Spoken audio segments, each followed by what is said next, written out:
Barnes Restaurant is celebrating 50 years of serving Savannah, offering these delicious, money-saving takeout specials. 20-piece hand-breaded chicken finger basket for only $19.75. 12 pieces fried or rotisserie chicken for only $19.75.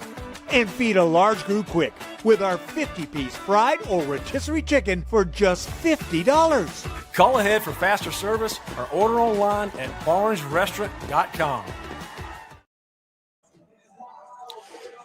The Georgia High School Association and Watch BC Sports present the State Quad A semifinals as Benedictine takes on Marist tonight here at Memorial Stadium in Savannah. I'm Kevin Thomas, Christian Gokel alongside here as we begin the Barnes Restaurant pregame show. Glad to have you along here on a cool, but not cold necessarily. It is a cold, damp night, but not in the 30s like it certainly could be here in Savannah. And Christian, you take on, I mean, there's no other way to put it. If you're talking about Mount Rushmore of state of high school football in the state of Georgia, you're talking Valdosta and you're talking Marist. Yeah. Marist, one of the all-time winningest programs.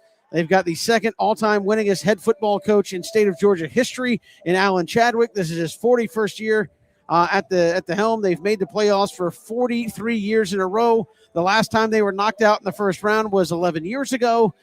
This is a program built on consistent winning and success. And you talk about the Bufords and all the teams of Colquitt counties that BC has played. Give respect where respect's due.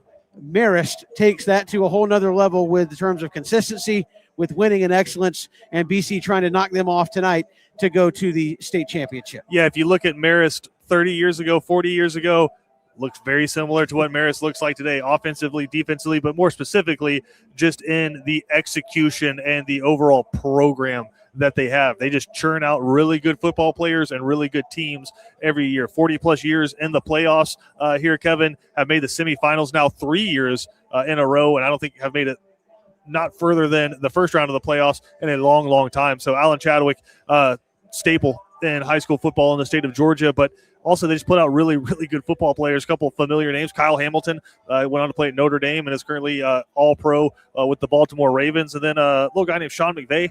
I think he's done some pretty good things at the next level. So a program that has just put out talent from every different spot at all different levels and continue to do so, obviously. And I was going to say, we look at some of the early keys tonight, Christian. I would say Marist as a team, as you take the long view, Alan Chadwick could coach this team in his sleep. I mean, it's kind of like, hey, we run triple option. We've been running triple option. We're going to run triple option. The defense pretty much looks the same. And from the field view, you would say, well, this doesn't look like a team loaded with 4 and 5 stars that you would think a state powerhouse would just continuously have. But they don't beat themselves. They don't make mistakes. And you have to beat them to beat them. And North Oconee found that out last week, in a team that if you get behind, they're going to hold on to the football. And you start counting possessions, get nervous, it becomes a real problem. But this is a team that Alan Chadwick has been in every football situation possible.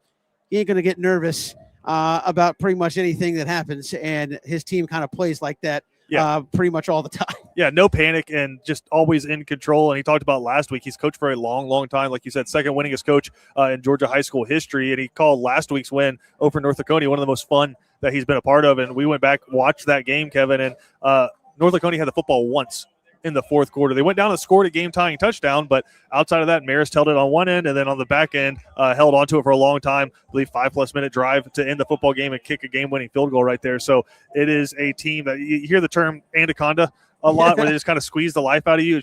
It's so hard to be in the stands and be engaged and pumped up when the other team's going 4 or 5 yards at a time, left, right, up the middle, just misdirection, and the clock is just bleeding away. So a lot of keys that we're going to get to, but that's the style of football that they want to play, and they do it very well. And that takes us to the homestanding Cadets. Squeeze the life out of you. Marist, BC just beat you over the head. And that's what they did last week against Central Carrollton. It was 28-0 before your seat got warm, and they didn't let up. Over 500 yards rushing. I think, 6 or 7 guys had touchdowns running the football. Several had multiple touchdowns running the football. You put up a school record in points. You had over 300 yards rushing in the first half. It was a bludgeoning all across the board last week, and this is a BC team that is physical, likes to dominate the line of scrimmage, And if you're going to beat a team that wants to triple option it, I think BC has got the squad to kind of do that, where you're very disruptive up front. Linebackers love running to the football, Christian, and a team that's probably not going to throw it a lot. They'll pull it out in tricky spots, but you've got DBs who can cover and safeties that obviously want to come down and hit you in the box. Yeah, obviously BC has a very, very talented defense. This past Wednesday, signed 6 guys to go play Division I football, 4 guys going Power 4. Mekhi Williams on the back end going to Appalachian State. Cam Cody, the nose, committed to Clemson to play defensive tackle. LaDamian Guyton on the other side is going to play defensive end, at the next level at Texas Tech. Bubba Frazier might go both ways for you tonight. He's committed to Notre Dame. So you have guys all over that defense who are superstars. Gavin Smith's unbelievable at the defensive front. But I think the guys who you're going to rely on tonight are your 2 inside linebackers, Jaden Houston and Larson Little. Those 2 guys, the way that Marist plays football, you're going to be responsible for a lot of tackles. They're going to try to find a gap. You have to make sure you fill that gap and wrap up and make a tackle, because with all the different assignments everybody's going to have tonight, if you blow one gap, it can go for a long, long game. And again, I think that's going to be a fun matchup to watch, and how patient can A.J. DePhillips and the offense stay when it's all said and done. We'll come back. We'll talk about some keys to the game. This is the Barnes Restaurant pregame show. Again, Barnes Restaurant celebrating 50 years in the Savannah area. Has been with us all season long. Check out those 50-year anniversary specials. 50 pieces of chicken, $50. 50 tenders, $50. 5 pounds of barbecue, $50. Make sure they're on the horn for your next tailgate. Conference Championship Saturday. You know you're going to have a get-together. You're going to have call them up, Barnes Restaurant. Glad they're with us once again here in the semifinals. We're coming right back here on Watch BC Sports. Want to make some extra cash just by sitting on your couch? At Cash and Carry in Savannah, Georgia, we buy any car, no matter the condition, and take it right off the road. Just visit the link, enter your car details, and get an instant offer. Cash and Carry, turning cars into cash without leaving your couch.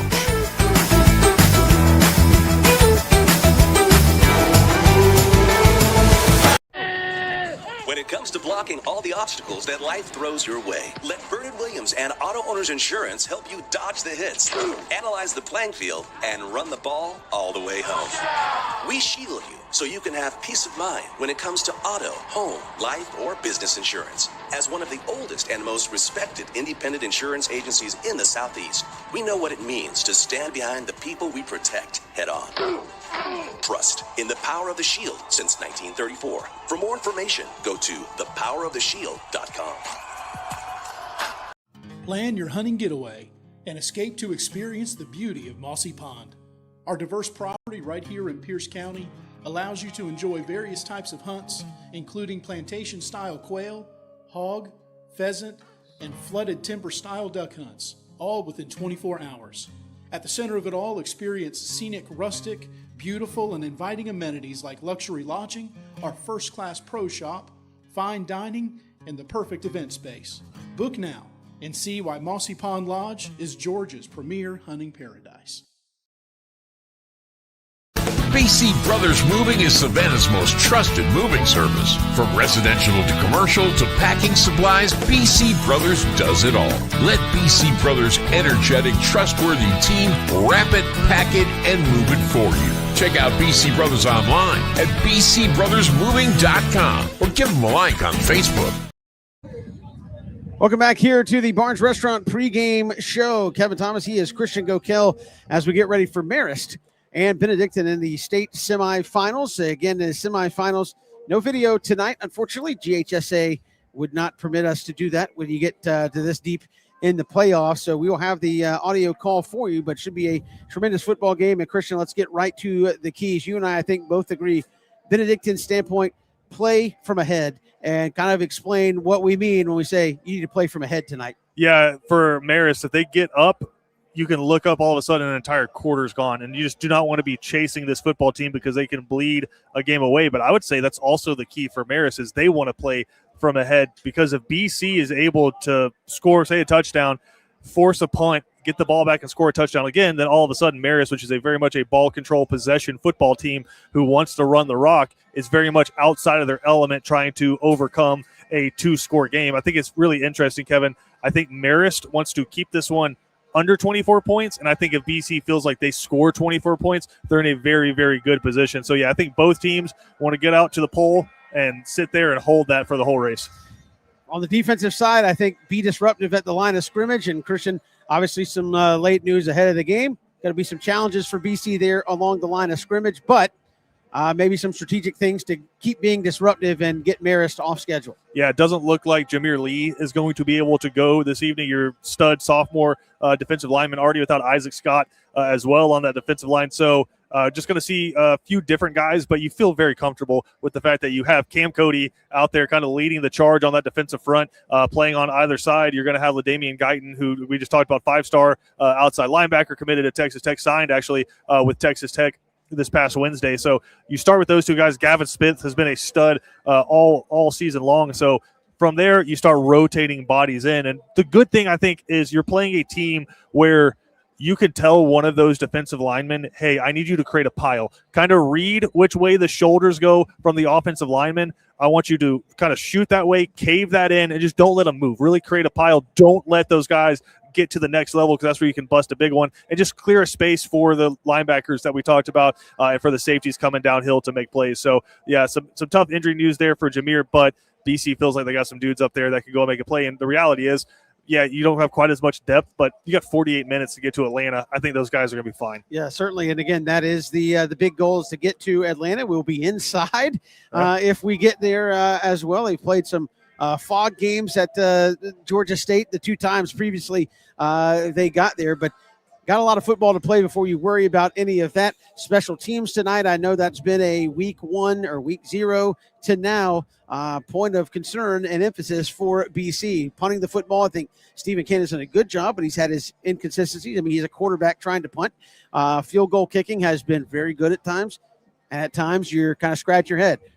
Kickoffs at times have looked very good. At times you're kind of scratching your head. So I think how those guys play tonight, what you feel comfortable doing, could play a big factor tonight. Yeah, I think anything inside the 20, you're probably going to kick a field goal tonight with Parker Lewis. Anything beyond that, especially with what the game's dictating, I think is 4-down territory for BC. Really didn't have to worry about kicking field goals last week with as lethal as the offense was, but really didn't have to worry about punting either. I think Brenton maybe had 1 punt, Cannon had 1 punt last week, but Brenton on kickoffs and Parker Lewis I thought did really well last week. And beyond that, I think the coverage unit on kickoffs was probably their best game that they played all season, just everybody swarming and making plays. So, yeah, special teams going to be massive in a game where you feel like there's going to be limited possessions. I mean, you see it in college a lot just with the way the rules are where, hey, they're not stopping clocks for first downs anymore, and they're not stopping clocks when guys go out of bounds. So you really shorten it up. You have to really value possessions. Can't have 3 and outs tonight. Cannot give the football back to that offense for Marist quickly. Yeah, certainly. And again, that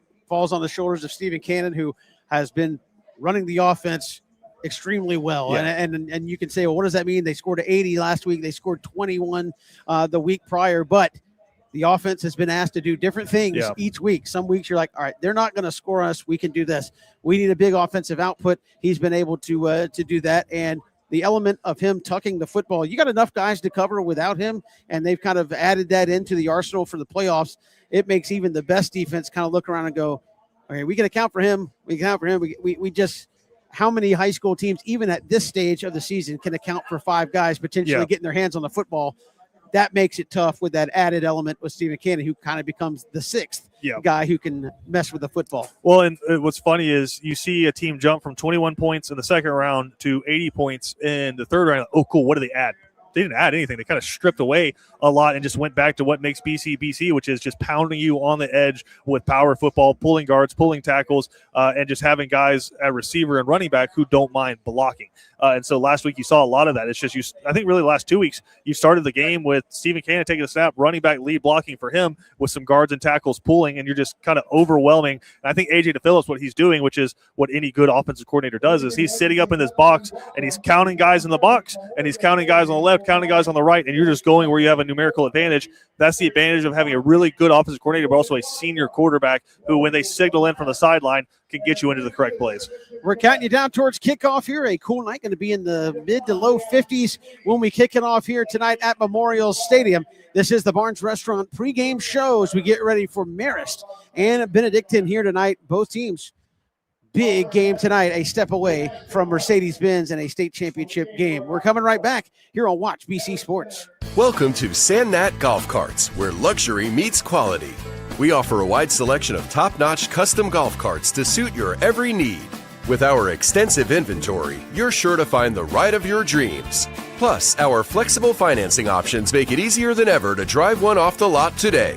Whether you're cruising the neighborhood or joyriding with the family, Sandnat Golf Carts is here to provide exceptional service every step of the way. Visit us today to elevate your ride. As the world's largest lifestyle retailer of recreational boats and yachts, MarineMax is dedicated to connecting people with life-changing experiences on the water. More than just a boat retailer, MarineMax offers a complete range of services. 3518 Old Tybee Road, Thunderbolt, and online at marinemax.com. Welcome to Sandnat Golf Carts, where luxury meets quality. We offer a wide selection of top-notch custom golf carts to suit your every need. With our extensive inventory, you're sure to find the ride of your dreams. Plus, our flexible financing options make it easier than ever to drive one off the lot today. Whether you're cruising the neighborhood or joyriding with the family, Sandnat Golf Carts is here to provide exceptional service every step of the way. Visit us today to elevate your ride. Dead or alive, we want your car.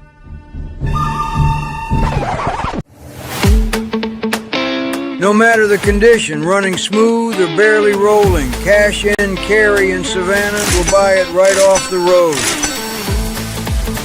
Visit us now, get your instant offer, and turn that ride into cash today. We buy cars, any condition. The honor, the heritage, the tradition of excellence. The home for Benedictine Cadets football is WatchBCSports.com. All the games, play-by-play, and in-depth analysis. Home of the Danny Britt Show. Be a part of the action as your Benedictine Cadets take the field in their quest for yet another championship. On the official home of the Cadets, WatchBCSports.com. And look for us on Facebook and Instagram at WatchBCSports. Welcome back here to Memorial Stadium, the Barnes pregame show. 50 years of service in the Savannah community. Check out those 50-year anniversary specials. You got a big day of football tomorrow. Oh, yeah. Get Barnes on the horn first thing tomorrow and get that food ready to go for a big day of conference championship action. We are one game away from a state championship for either one of these football teams, two teams that have a championship pedigree. Danny Britt has certainly established that here at Benedictine, and Marist, as we've talked about ad nauseum here in the pregame show, has certainly had that over their history, and two teams that aren't afraid of being here, aren't afraid of what lies ahead. I just got to get past this next step, and both teams tonight 4 quarters away from trying to do that. Yeah, there was a report this week in the AJC just talking about the winningest in terms of percentage programs over the last 5 years. And you look at the programs that have been there, BC is 10th, but they've played so many more games than the teams around them. Over the last 4 years, this group of seniors played 54 games. Here's the fun part. You've only played 9 regular season games in 2 of those seasons. So You've basically added another couple of years just with your playoff runs that you've been on. And Marist is no different. They've played at least 4 games the past 3 seasons. So you add on a whole nother football season plus 2 games just doing that. That's how you develop programs. And we've spoken to Danny Britt about that in the past. It's so important. I mean, you can't simulate game snaps. And so when you have sophomores who are coming back for their junior year, but they've already played 28, 30 games. Yeah. Really, you got a junior coming back or a senior coming back. So you just have these studs out there who have played so much football on both sides of the ball. No stage is going to be too big for them. Absolutely. And again, I think a physical football game tonight. I think BC too physical for Central of Carrollton last week. And really something that Danny Britt has prided himself on is like, hey, we were too physical and we want to be physical with everybody we play. And tonight, I mean, Marist is built on toughness. BC is built on toughness. It's going to be who can stand up the longest, I think, at the end of the day. Yeah. That's going to win this one and move on to the state championship. Yeah, physicality and just execution. You got to pick up third downs when you have the opportunity to pick up third downs, and you have to get off the field on third downs. But, yeah, whoever can get out there in that first half and really – the old adage is if you hit them harder than they hit you, it doesn't hurt. So whoever can establish that, I think is going to give themselves a good advantage at the beginning. And if you can get that lead, like we said, both sides want to play with that lead this game. They don't want to mess around and leave the other team within 7 points late in this football game. So they both want to get out on top of the other and just hold that lead throughout this football game. And it's going to start with whichever team can be physical and execute early in this game. I think it's been interesting to watch BC because we say, hey, you want to play from ahead. Marist gets up. They're going to run their offense in 4 or 5 minutes, could run off at the blink of an eye. BC's had a couple of 6-7 minute drives themselves in the season where they've been able to. Sorry, I apologize to everybody. I did not mean to do that, but they've had a couple of 5-6 minute drives, 7-8 themselves. Yes, we're going to do that. But they can also score in a blink of an eye, and I think to me that could be the difference tonight, where Marist is going to take them a couple of minutes to score, most likely, if they're going to do it. BC at times, they can score real quick. So BC up 14, whole lot different ball game than BC down 14 against this Marist team. Whole lot longer ball game. Right, yes. And the thing about Marist is they run flex bone. They're going to run some wishbone out there as well, but they can go 4 wide on you and sling the football around. And they have the athletes to do it, but they want to sit under center and they want to run counters. They want to run triple option, and they just want to pound it between the tackles. And really, it becomes an attitude thing as a defensive lineman. Are you ready to just go to war for 4 quarters? Because it's not going to be fun. It's not going to be pretty. You're not going to have any clean rushes on the passer,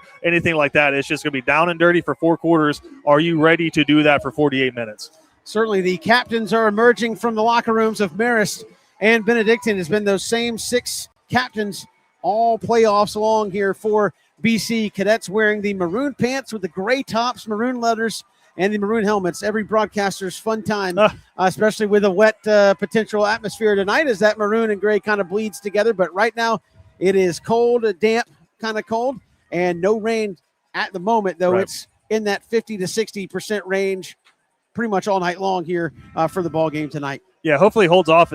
We've gotten one 10-minute segment where it sprinkled a little bit. For the most part, been pretty clear, and with the way turf works, it's probably a very dry surface down there right now. So I think right now, perfect conditions to play a football game. And we are counting you down towards the kickoff again. In every classification but one, there's only 4 teams left when it's all said and done. So everybody that's here at this point is good. Everybody is at one step away from playing for a state championship. This one tonight, the winner of this one would play the winner of Creekside and Kell, which near and dear. You'll have the pride of Kell, Christian Gokel, doing the games here with us. But again, you are at that point. Everybody's good. Everybody wants it. Anybody can win. You got to go take it, earn it to get there. And man, this one is about as fun as I think an anticipated game as you could have between 2 programs that are at the top of their game and just have that tradition of winning and competing. You played a few of those at the beginning of the season. You go play Camden, who's won multiple state championships. You go play Colquitt, who's won multiple state championships. You go play Buford, who's still fighting for another state championship right now. And you start off with those teams. Oh, by the way, in your region, you play Ware County, who's won a state championship in the past few years. Perry, who's 2 years removed from their own state championship. In this class, the seniors right here won a state championship as freshmen. So you go do battle for those games, and it prepares you for moments like this tonight. Like I said, no stage too big for either one of these teams, but this senior class for BC has seen it all, been through it all, battled through, and I think peaking at the right time. And again, these guys were a part of the last state championship team. That was I'm stalling. I know we got to have our playoff tradition here. As one of Chatham County's finest, I got to come over here and make an appearance. He's talking to somebody else. We're holding up the show. We're efforting our guests. Yes, right. We got to have. We got to continue the tradition. So he's going to step in. Let's go. There he goes. Get the mug. Get the mug. There we go. Hello. America is watching. America is right. That's right. So we continue that tradition here on the pregame show. The captain's getting ready to walk towards midfield. Christian will take one more break. Again, audio only tonight due to the GHSA rules. We'll come back. We will have the play-by-play story of round number 4 right here on Watch BC Sports. This is the Barnes Restaurant pregame show. Barnes Restaurant is celebrating 50 years of serving Savannah, offering these delicious, money-saving takeout specials. 20-piece hand-breaded chicken finger basket for only $19.75. 12 pieces fried or rotisserie chicken for only $19.75. And feed a large group quick with our 50-piece fried or rotisserie chicken for just $50. Call ahead for faster service or order online at barnesrestaurant.com. Cool Vibes Pizza and Wings is one of Savannah's most popular. Could be the New York style pizza, or the pasta, or sandwiches, or wings. Whatever you choose, Cool Vibes has their own unique style. Check them out at 4501 Montgomery Street, Savannah.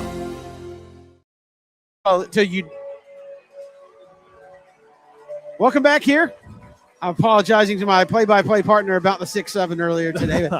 Again, why would you apologize? Because that's one thing that needs to stop. We are counting you down towards kickoff here. The captain strolling out towards midfield. It'll be Bubba Frazier, Cam Cody, Jaden Houston,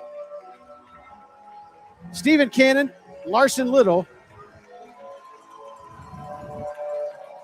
And it will be, once they turn, I'm trying to get the last one, Josh Washington. Great crowd here on hand tonight. It's a Los Angeles crowd this evening. A little late arriving. Still had the tailgate going out there across the way. But certainly one of the best games in the state tonight between these two teams here at Memorial Stadium. And Christian, I ask you this every game while we're waiting for the coin toss. The other team's going to hold the football. If you're Danny Britt and you win this, do you want the ball first or you want your defense out there? I think you want defense out there first just because you want the ball to start the second half. And we talked about it. You just want to put your best foot forward. And as good as the offense has been, that defense has been dominant from game one. The Marist War Eagles in their traditional gray pants with the white tops, dark blue letters. They got the stripes in gold on the sleeves and those dark blue helmets of the War Eagles of Marist. As we mentioned, the Cadets wearing maroon pants with the gray tops and maroon numbers outlined in white and the maroon helmets. Neither team, I think, with anything on the helmet tonight. As God intended. You're no nothing, no number, no nothing. So the officials going over the rules, and we'll get ready for the coin toss here from Memorial Stadium, and we'll get this semifinal underway. Again, Danny Britt, 15 straight years in the playoffs. Alan Chadwick, 41 straight years in the playoffs. Marist, 43 consecutive as a school in the playoffs. They have the longest streak in the state of Georgia, any classification of being in the playoffs. And I'll say this, if you're listening in the tailgate, if you're in the Savannah area and you're listening to this broadcast right now, stop what you're doing, drive to the stadium, and get in the stands. It's your last chance to get to see the Cadets this season at home. Get your butt in the stadium. And they're talking to Stephen Cannon, which means the Cadets won the toss. Let's see. Let's see if Danny and I are on the same page. Let's see. They're going to tap Stephen on the shoulder here. And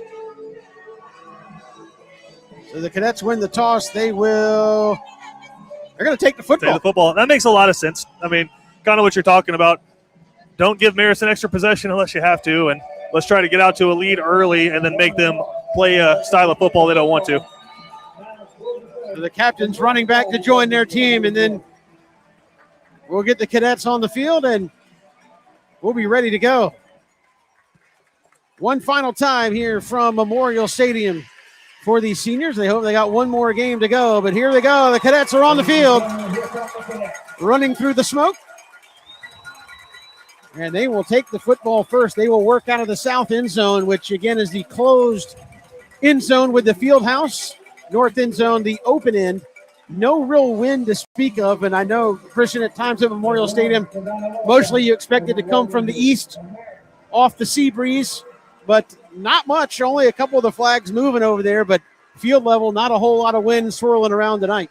I was going to say, and if anything, it's just kind of sitting and swirling. No real direction to it.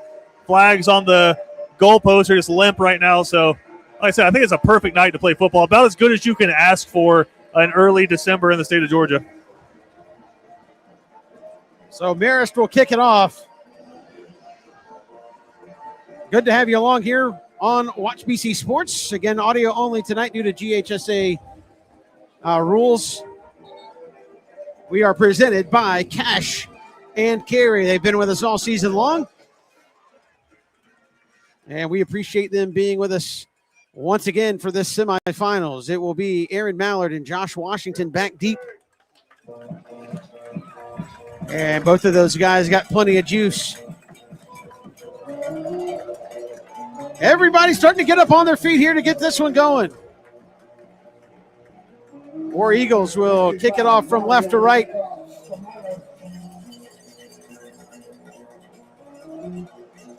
Trying to make sure we got it teed up here.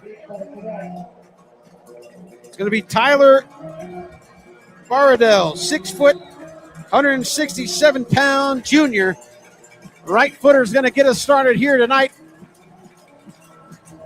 in the heart of Chatham County at Memorial Stadium. He comes slowly forward, left to right, will drive it right down the middle of the field and into the end zone. So the Cadets will take over 1st and 10 from their own 20. Christian, that's where Stephen Cannon, Texas Tech commit at quarterback. Well, now signee Texas Tech quarterback will lead the Cadets out on the field for their first possession. Yeah, BC last week just started by blasting Central on the edge. Curious to see how they attack tonight. Looks like it's the same starting 5 on the offensive line. Yeah, BC's going to come. Hey, show him a little flex bone. Hey, about to say, you guys do it, we do it. But Kevin, you got a young man named Bubba Frazier one-on-one at the bottom, and I think that's the conversation Marist is having right now is, hey, we're going to have 2 guys over the top of that guy. They got a safety cheating over. Cadets go into flex bone. They'll shift the tight end over here to the near side. Bubba Frazier will come in tight. Here's the snap, the give. They'll try to come into round and making a man miss. This is Mallard. Runs on the shoulder over the 30. There he goes up the left side. Aaron Mallard racing down his sideline. 30, 20, 15, 10, 5. Touchdown, 80 yards. Aaron Mallard on the little jet sweep.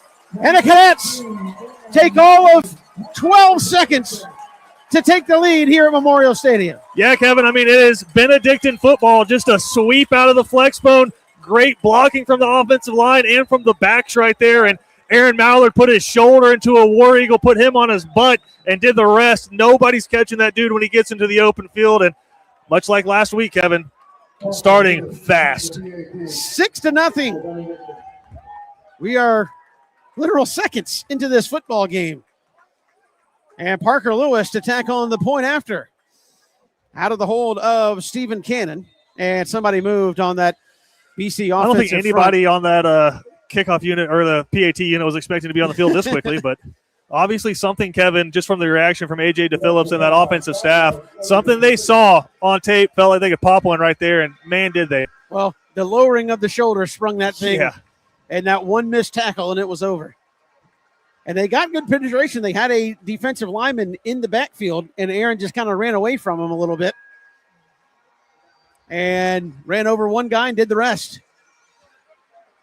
So they'll back it up to the Parker Lewis, going to have to kick it from the 15 here for the point after.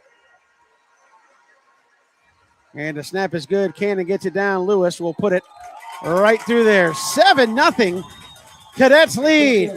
This is Cadet football presented by Cash and Carry on Watch BC Sports.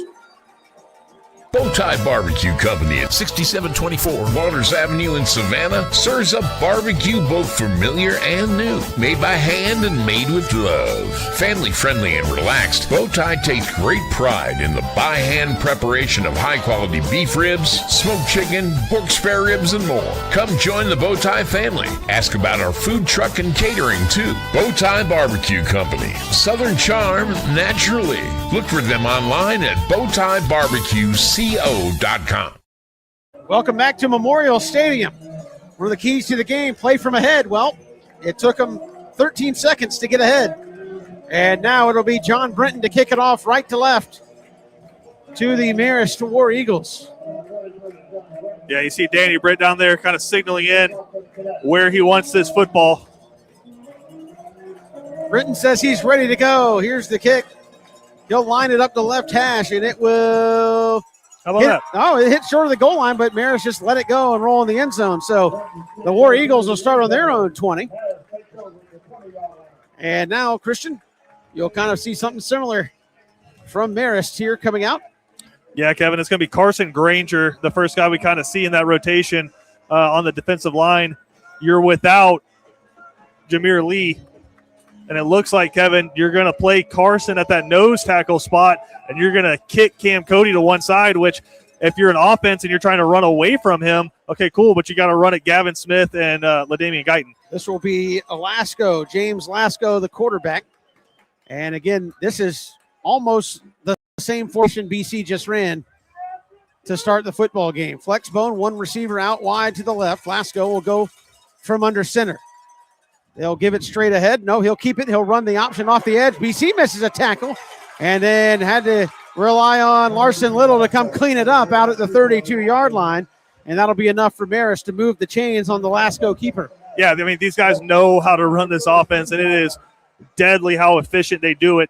That time, LaDamian Guyton bites down hard on the fullback, and all of a sudden 18 has the ball and is running into some wide open space there. So got to play discipline, and you need a linebacker or a safety kind of rolling over the top right there. It's man-to-man, but you're playing man-to-man in the run game. You've got to stick with your assignments. Parks Kaiser is your B-back, fullback out of this flex bone for Marist. Lasco, he'll keep it himself, go straight ahead, making men miss, and boy, they're going to tackle him 11 yards downfield, so it's just straight midline that time, Christian, right up the gut, and they're attacking where BC is weak.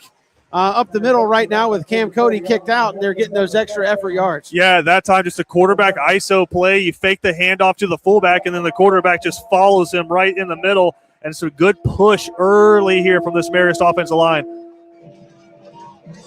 And again, you've got Granger playing tonight for the injured Jameer Lee.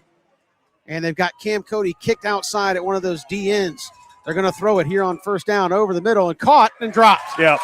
Good coverage by Omari Burst. Hit him as soon as it got to his hands, incomplete, and they'll bring up 2nd and 10. Yeah, good discipline there by BC's defense. Again, Omari in for the injured Jonathan Black, but he's been doing this all season long, kind of as that third corner, played a lot of snaps. That time they go muddle huddle, rush to the offense, run to the line, quick snap, go to a slant, but Omari ran it right with his guy.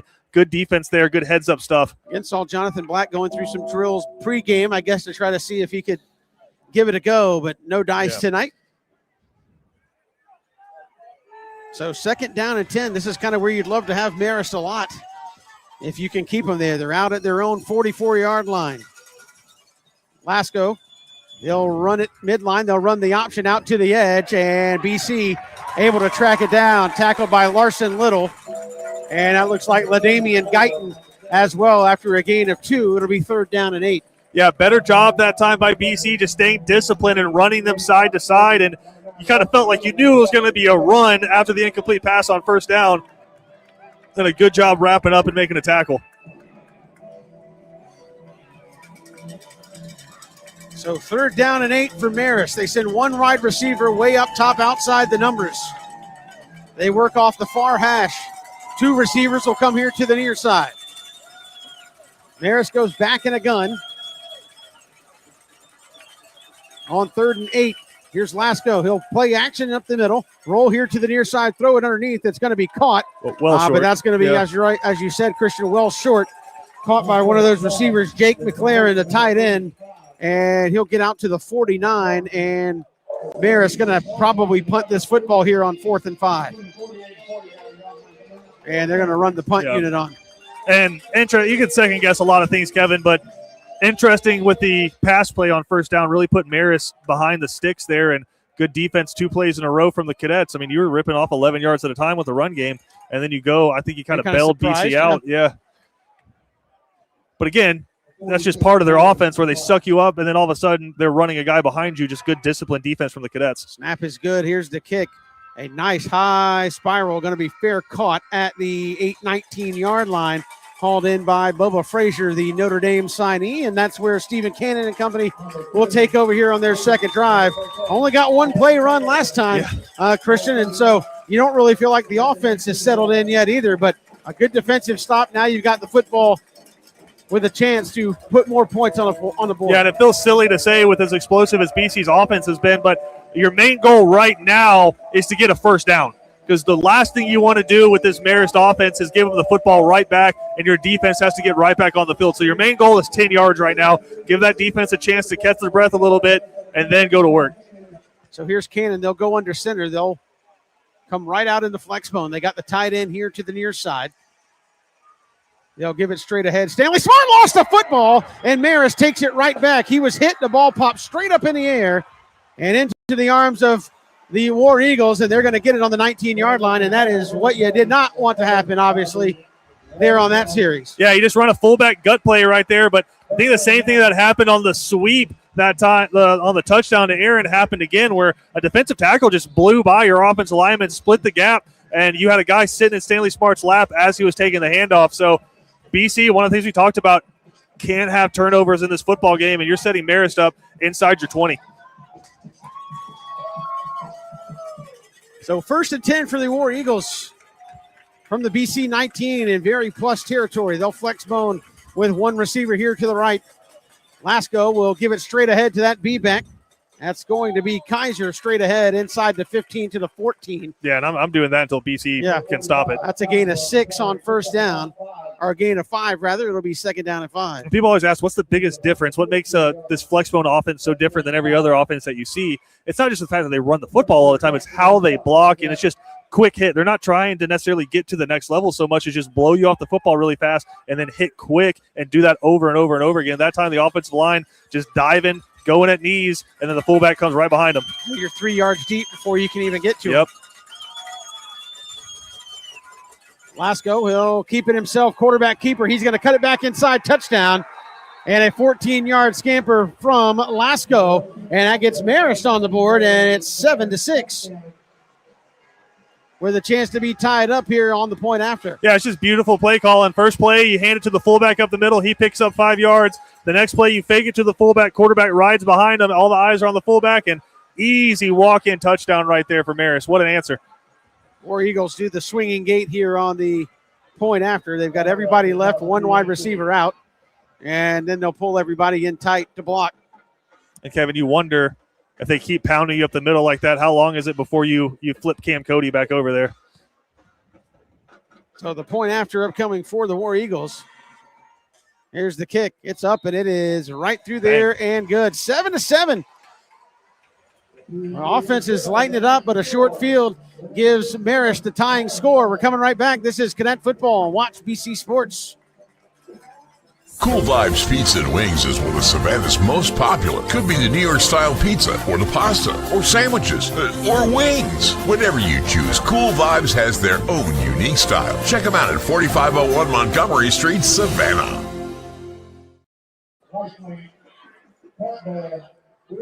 Welcome back here to Memorial Stadium, all tied up at 7 apiece.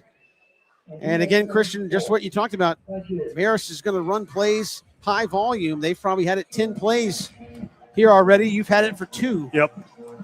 And the score's tied, which is fine. But again, you need the offense. When you score on the first play, you don't feel like, hey, we haven't poked and prodded and tested and find out where the holes are. And now you've only had it for 2 plays, and you still kind of don't know where the vulnerable spots are here in this ball game for Marist. Kind of that early game chess match. Here's the kick, line drive right down the middle and into the end zone. That will put BC out at the 20. So 3 possessions, all have started within a yard of each other, and the Cadets going to come back for their 3rd possession and their 3rd play of the ball game offensively. Yeah, and just got to figure out something on the inside of that line right now because you're getting whipped almost immediately. And now BC going to put Stephen Kane in the shotgun. Yeah, so they're going to go spread here, make Marist defend. They got 3 wide receivers and H-back off to the right. And here's the snap. Cannon looking. They'll throw out and almost intercepted. And Josh Washington couldn't quite hang on. They wanted a flag. They kind of went up around the head of Josh Washington, and he couldn't hang on. Yeah, Marist has some big, long linebackers right there. And that time one of them flowed out into the flat and was able to get a hand on it. If not, that was going to be a first down for BC. But Josh almost caught that one and then got decapitated. Don't know why there wasn't a face mask call. And now we have an official running off of the near side. And what are they going to talk about? I mean, it was a high tackle, but it was also tipped. I know that doesn't excuse necessarily. I wonder if they're thinking about calling pass interference, but if it was tipped before, or is there something wrong with the clock? Oh, the clock's still running. It was incomplete. That's why. So they're talking to the officials up here in the booth on where to reset this clock. So it'll be 2nd down and 10. That should be 8:23. Oh, so they ran a lot of time. Yeah. And you say, well, it's the first quarter, but that matters. Yeah, they're going to put it back at 8:20. So 2nd down and 10. Cannon out of a shotgun. You got Stanley Smart and an offset pistol behind him. Here's the give. It'll be straight ahead, and that's not going to get a whole lot. Marist there to flow, and he's going to lose a yard. And I'll say this, Marist has the loudest opposing side we've had all season. I mean, very Mississippi State-esque. They have the cowbells and the vuvuzelas over there making noise, but they're loud, and they got the travel band, about 12 members deep, over there making noise too. So momentum squarely on the War Eagle side right now. Cadets will go 4 wide here on 3rd and 11 from their own 19-yard line. Marist showing a little pressure. Working off the right side. They've got lots of cushion on these BC receivers here on 3rd down. Cannon, straight drop. He's going to roll here to the near side. Got some room. No! A flag comes out. Cannon going to wind up, throw, has a man. It's Aaron Mallard, caught and knocked out of bounds, but this is going to come back. Somebody lost a helmet. Yeah, it should be illegal, hands to the face against the War Eagles, but it's going to be a hold, and it's just the defensive end was getting his butt kicked, and he does what every defensive lineman does where they're getting their butt kicked. They stick their arm in the air to pretend like they're being held, but he was just getting dominated. That's a bad call. Holding against BC. I understand it's tough in the heat of the moment, but just because a dude sticks his arm in the air, it doesn't mean he's getting held. Typically, it's the opposite. Also, Cadets are going to lose Turner Walker, who lost his helmet for a play. And I don't understand how that's not a penalty.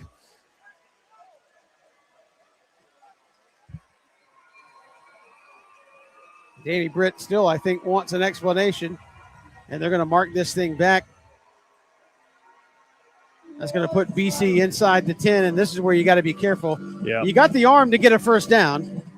It was a great pass by Steven, really floated it over the whole defense and hit Aaron on a big crossing one. And, again, understand the officials have a tough job, but that you call it flopping in soccer and basketball, that was a flop from the defensive lineman. So Twins either side, they work off the near hash. Cannon out of a shotgun on 3rd and 21. Actually, 3rd and 20. I think the flag was a little bit up the field. So officially 3rd and 20. Here's Cannon, straight drop. Looking, got time, throws over the middle. It's going to be caught. That's a first down. And Mallard with a juke step. He gets out towards midfield, still on his feet. Still moving, still juking. And he'll be drugged down in Marist territory at the 49. And Aaron Mallard must be putting some Vaseline on him before the game. They could not get a hold of him, and that's a first down. Kevin, there's an old adage, ball don't lie. And when you kind of fake out the officials with a flop, and then you let the opponents get a big 40-yard pickup right there, ball don't lie. That's a BC Brothers moving the chains, first down. And that was massive because even with a good punt, you were going to set Marist up with really, really nice field position. Now you're in plus territory. At the 49 of Marist, Cannon out of a shotgun. They'll take the snap, give it to Josh Washington on the sweep off the right side, makes a man miss, still dragging, and Josh leans ahead towards the 45. Give him a gain of about 3 or 4 there on first down. Let's see where they officially spot him. I think back at the 46, so a gain of 3, 2nd and 7. Yeah, Marist kind of dominating on the edge right now, but let's go back to that throw. Stephen Cannon just threading the needle on a seam route. BC just went 4 verticals right there, and heck of a throw right there from your senior quarterback when you needed it. 2nd and 7. Here's Cannon out of a shotgun. He'll roll. This is a design keeper by Cannon. He'll go straight ahead. He'll have the first down, still driving, and gets upended about the 36-yard line, but that's a BC Brothers moving the chains, first down. Yeah, I mean, Stephen Cannon's fired up right now. That time, just effort. Should have been a 5-6 yard gain. Put his shoulder down, kind of pushed the guy off of him that had him by the hips, and able to pick up a first down there for the Cadets. So 1st and 10 from the 36 of Marist. I'll put Twins up top. One receiver's Josh Washington here to the left. Now they'll bring Mallard across the formation. Cannon, they'll fling it out to Mallard in the flat. Aaron's got a block from Josh Washington at the 30, at the 25, and they drag him down at the 21-yard line. That's another first down. BC Brothers moving the chains, first down, and that was just a little flare route and let Mallard do his thing. Yeah, you motion a guy over, and he becomes the lead blocker, but it was really Josh Washington on the edge sealing that block, and number 13 has made himself a prominent figure in this offense. 4 wides now for the Cadets. Stanley Smart to the left of Stephen Cannon out of a gun. 1st and 10. They'll give it to Stanley, working him right side, trying to set up a block. Cuts back inside to Stanley at the 15, at the 10, at the 5. Leads over a man at the goal line. Touchdown. Lowered to Boom. And puts 6 on the board for BC. It's 13-7. Yeah, a little trap play right there. Pull the backside guard. Stanley Smart did a great job. So patient. Just had his hand in his lead blocker's back. Waited for that to open up. And then Kevin. Caved to chest in at the goal line. I was about to say, I hope that young man's okay because Stanley Smart just ran through his chest. Here is Parker Lewis for the point after. What an answer after the turnover there by BC. And it'll be a chance to push it to 14-7. Just inside 6 minutes to go in the first, and it's right through there and good. This is Cadets football presented by Cash and Carry. Want to make some extra cash just by sitting on your couch? At Cash and Carry in Savannah, Georgia, we buy any car, no matter the condition, and take it right off the road. Just visit the link, enter your car details, and get an instant offer. Cash and Carry, turning cars into cash without leaving your couch.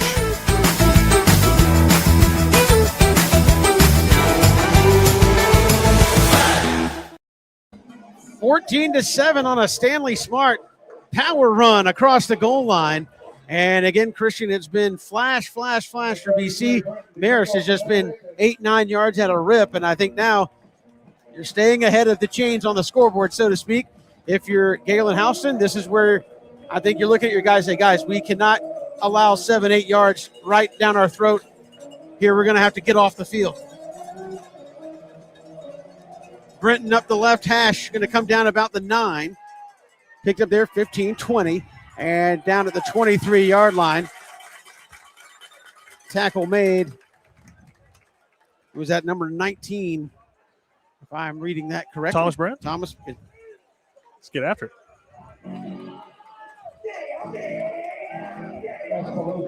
That's who it was.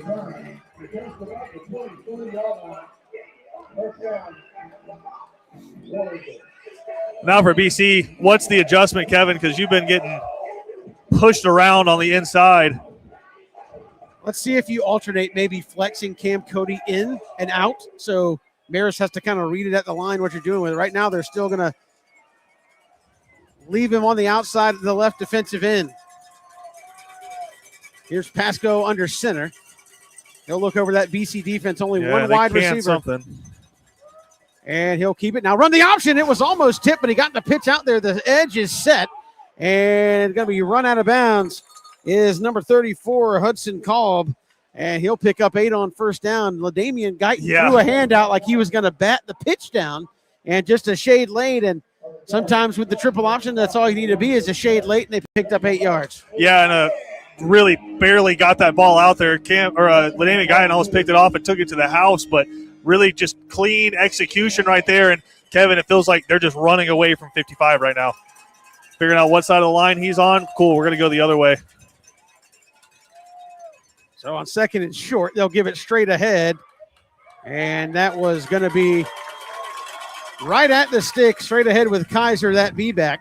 He got turned around, but again, with the triple option, it looks like you made a good stop and you're held at 2 yards and you still mmoved the chains. Yeah, still enough for a first down right there, but you see the adjustment. Now BC kind of going with a 3-man front, really inside the tackles, and then going with a bear look where you have Guyton on one side and you're walking up Larson Little to the other side. You got Rasheem Jackson in there at one of the linebacker spots. So, again, they made this adjustment a couple weeks ago where you just get maybe a little more physical linebacker up there on the line, and Larson Little under center. Here they come, triple option. That's going to be Kaiser straight ahead, and big Cam Cody got him that time, and he's going to get maybe a half a yard there on first down. Yeah, and you see why they've been trying to run away from 55 because just really had 2 guys on him and still ate up the fullback right there. So second down, they'll give him a yard-ish on the play, but it's 2nd and 9. And this is, again, you want to kind of keep them in this distance. And the reality is, Kevin, you just got to tell these guys that are so used to flying upfield for your defense, we can't do it. We got to be disciplined, just stay in your lane. It's almost like what you coach on kickoff, where it's just you cannot bust a lane or they'll take it to the house. Really wide split here, Kevin. Yeah, they'll put one wide receiver way out beyond the numbers. They'll fake the toss, looking, Here's Pasco stepping up. He will not get away. And he was met. That was a number of guys. Yeah, I mean. Let's see, who was it? Number 70. Yeah, Carson Granger was in there. Granger got there. Yeah, you had Rasheen in there as well. But, Kevin, the guys who made the play were the secondary. They tried to run a huge play action and bust one over the seam, but really disciplined job by the secondary right there, staying in phase and nobody open. I don't know if he counted as a sack, but I think it got him right at the line of scrimmage and got another lick on the quarterback, which you'll always take. Yeah, officially no gain at the 34-yard line of Marist. It'll be 3rd and 9. Yeah, last time they did a play action just to a tight end in the flat. This time they're going to go 4 wide. Pasco giving the protection to those guys up front. And this is where you need LaDamian Guyton to get after it. Everybody just kind of stood up and stopped it. A timeout called by Alan Chadwick. He didn't like what he saw, so we'll step aside here with him. This is Cadet Football presented by Cash and Carry. Criminal defense, family law, DUI, and divorce. You need representation. The one to call is Savannah's own Jonathan V. Dunn, PC, attorney at law. Voted a Thomson Reuters super lawyer consecutively since 2023. Online at jvdattorney.com. Sapelo Straw Company. With Sapelo Pine Straw, you can expect fresh, clean pine straw, fast and reliable service, and a beautifully finished yard. We take pride in neat professional work. Call 912-254-1009 or look for us online at sapelostraw.co.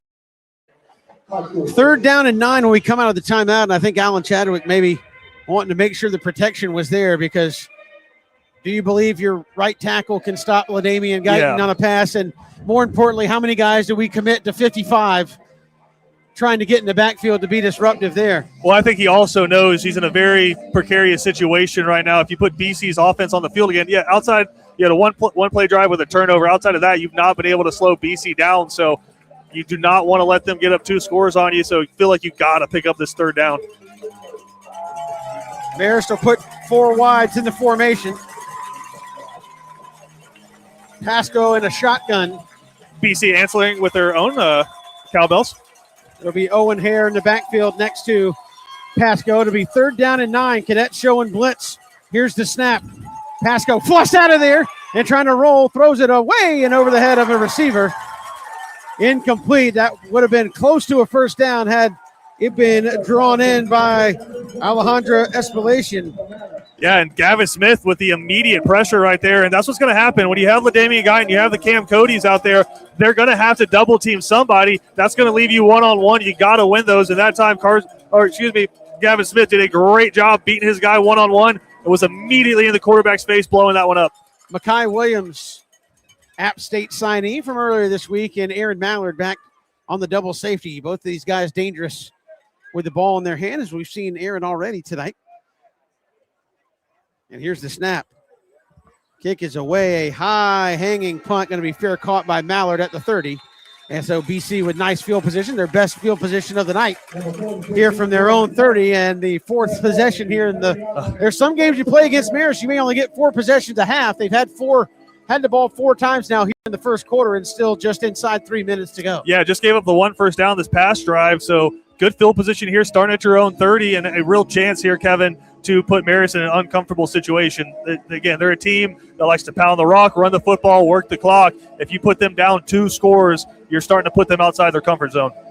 Still a lot of football to be played, but just, again, not where any team wants to live, but specifically a team that runs this style of offense. 1st and 10, trips out to the right. They'll put Mallard in motion, bring him here to the left. Here's the snap. Cannon going to give it to Stanley Smart near side, and that was blown up from the word go. Yep. And interior blocking tonight has been a problem for BC here early on. That's going to be a loss of 6 on 1st down. It'll be 2nd and 16. Yeah, and you just ran into a run slant, and they just took everybody and just kind of guessed that they were going to hand the football to Stanley Smart. Stanley Smart started on Stephen Cannon's right hip, and they all slanted towards Stephen Cannon's left side, and they guessed right. If Stephen Cannon pulls that, he's probably running for a touchdown, but just one of those situations where they gambled on a call, guessed right, and blew up BC, put them really, 6 yards behind the sticks.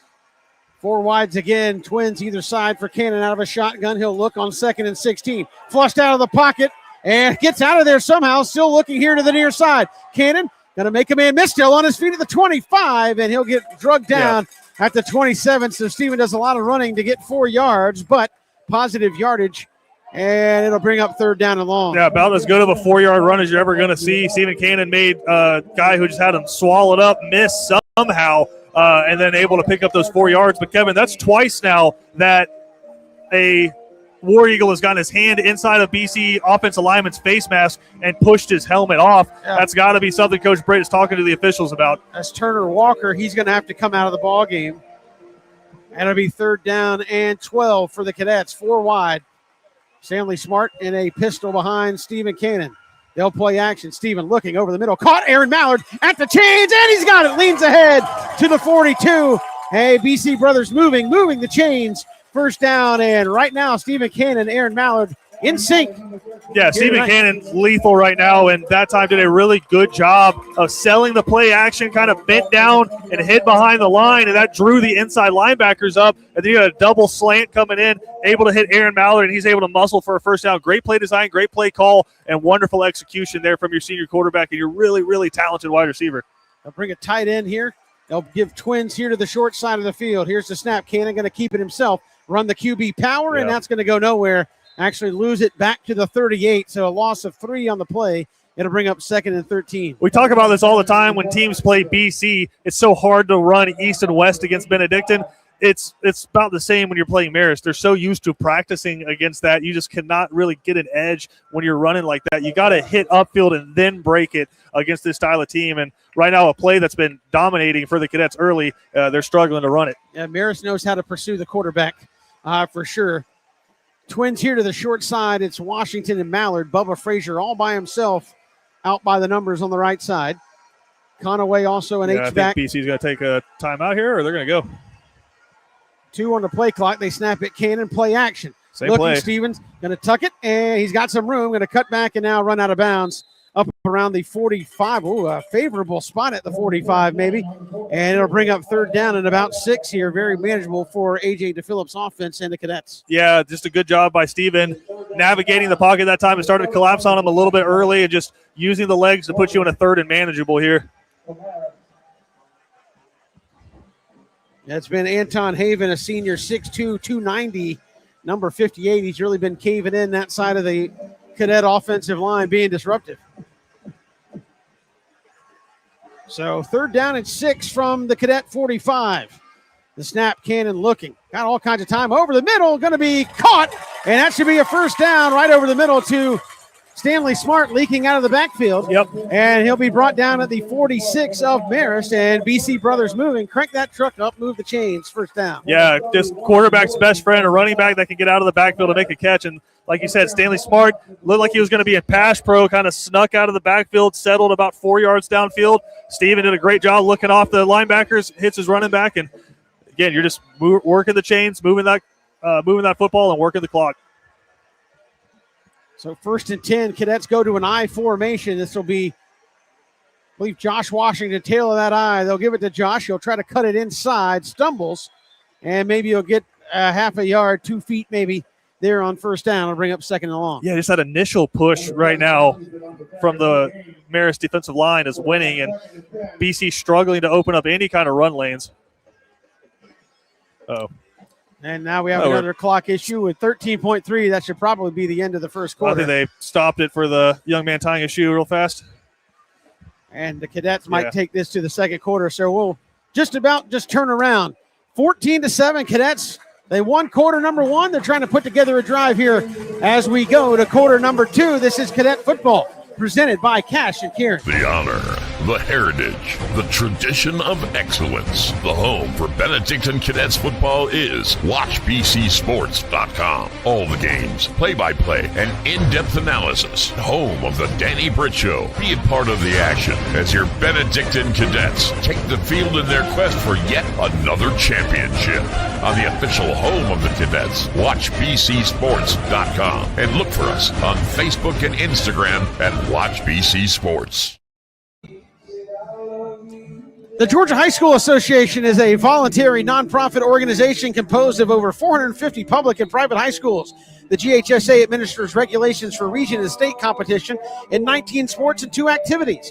Founded in 1908, the GHSA strives to promote good sportsmanship, participant safety, and fair play among its member schools.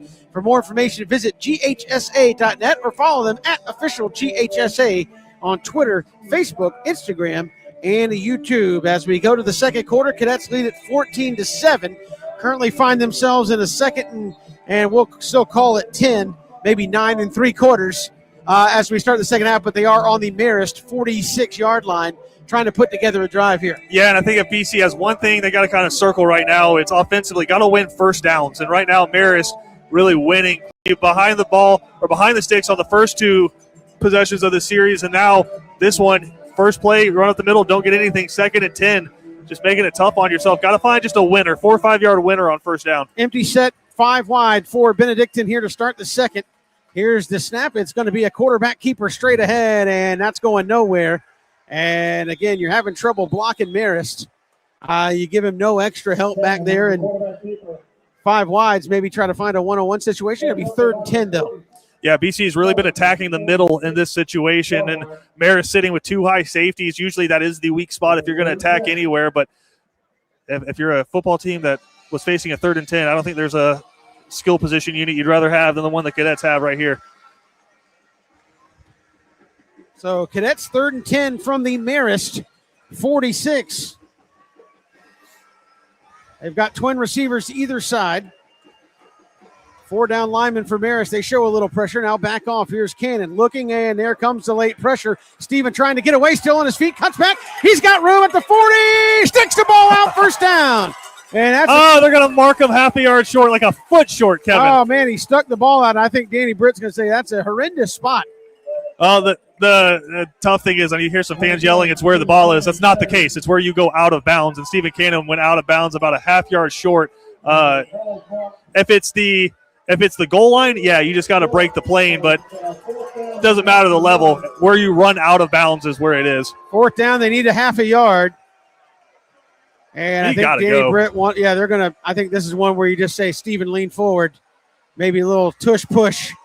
I mean, it is the nose of the football from where we're sitting. Everybody in BC's tight. Going to call timeout here. And timeout Danny Britt. I think Danny Britt thought it was the first down.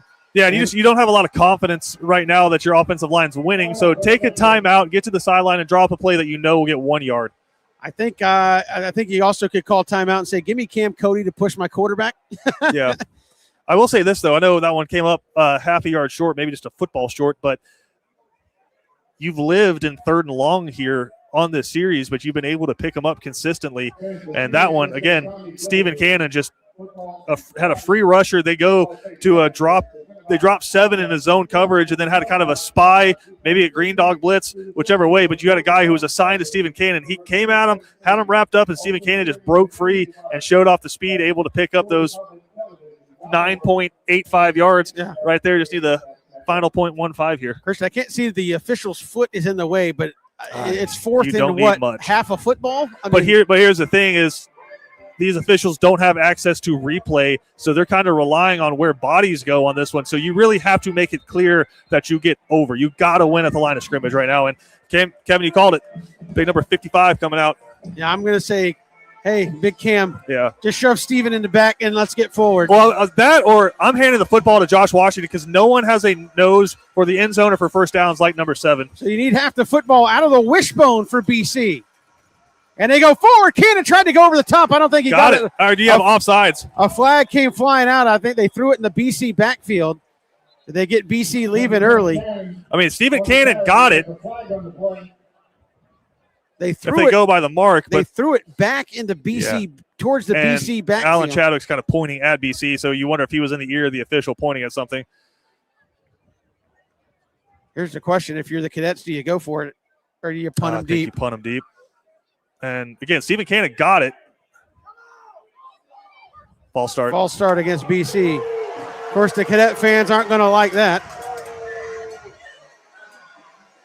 And, again, I think it was probably on the far sideline over there. I mean, do you go for it, though? I mean, Unless you get a perfect punt, you're probably only picking up 20 yards of field position right here. They haven't sent the punt unit out. Well, I mean, Stephen Cannon is your punt unit. I'm talking about the other guys that are on the punt unit. And there they go. I mean, we did see him hike it to LaDamian Guyton once before. He is out there as the up safety man. We also have Larson Little to protect the leg of Stephen Cannon. Yeah, I just think Marist right now and punt safe, basically just playing defense with one man back deep. And that's tough, man. Penalties and a turnover are kind of keeping Marist in this football game, and that's how they won last week. So here's the snap to Cannon. Cannon going to get it off a line driving punt, and I think that's going to go in the end zone. Yep. So again, you're only going to net about 20 yards. Yeah. On a nice 41-yard punt. I was about to say, that's the best one he's hit all year. But it turned over, and it's not what you want right there. And that's the case for Christian, as you said. If you're not sure about that, do you just go for it and say, even if we pick up 6 yards, it's not that much difference? Yeah, it's not a discredit to Stephen Cannon. I think he's done a very admirable job punting the football this year. But if you have some of the guys you've had in the past that are weapons that can pin a team inside the 10, sure. But only picking up 20 yards right there, that's a tough decision. So Marist comes out in that flex bone look. And they'll ride it straight ahead. Quarterback keeper Lasco is going to have 5 yards out to the 25. And again, you kind of wait when you're trying to call it. Kevin, he's kind of holding his shoulder gingerly right now. He might have taken a shot there. He got slammed into the turf at the end of that play. Yeah, Rasheem Jackson came up and made a big hit. So 2nd and 5.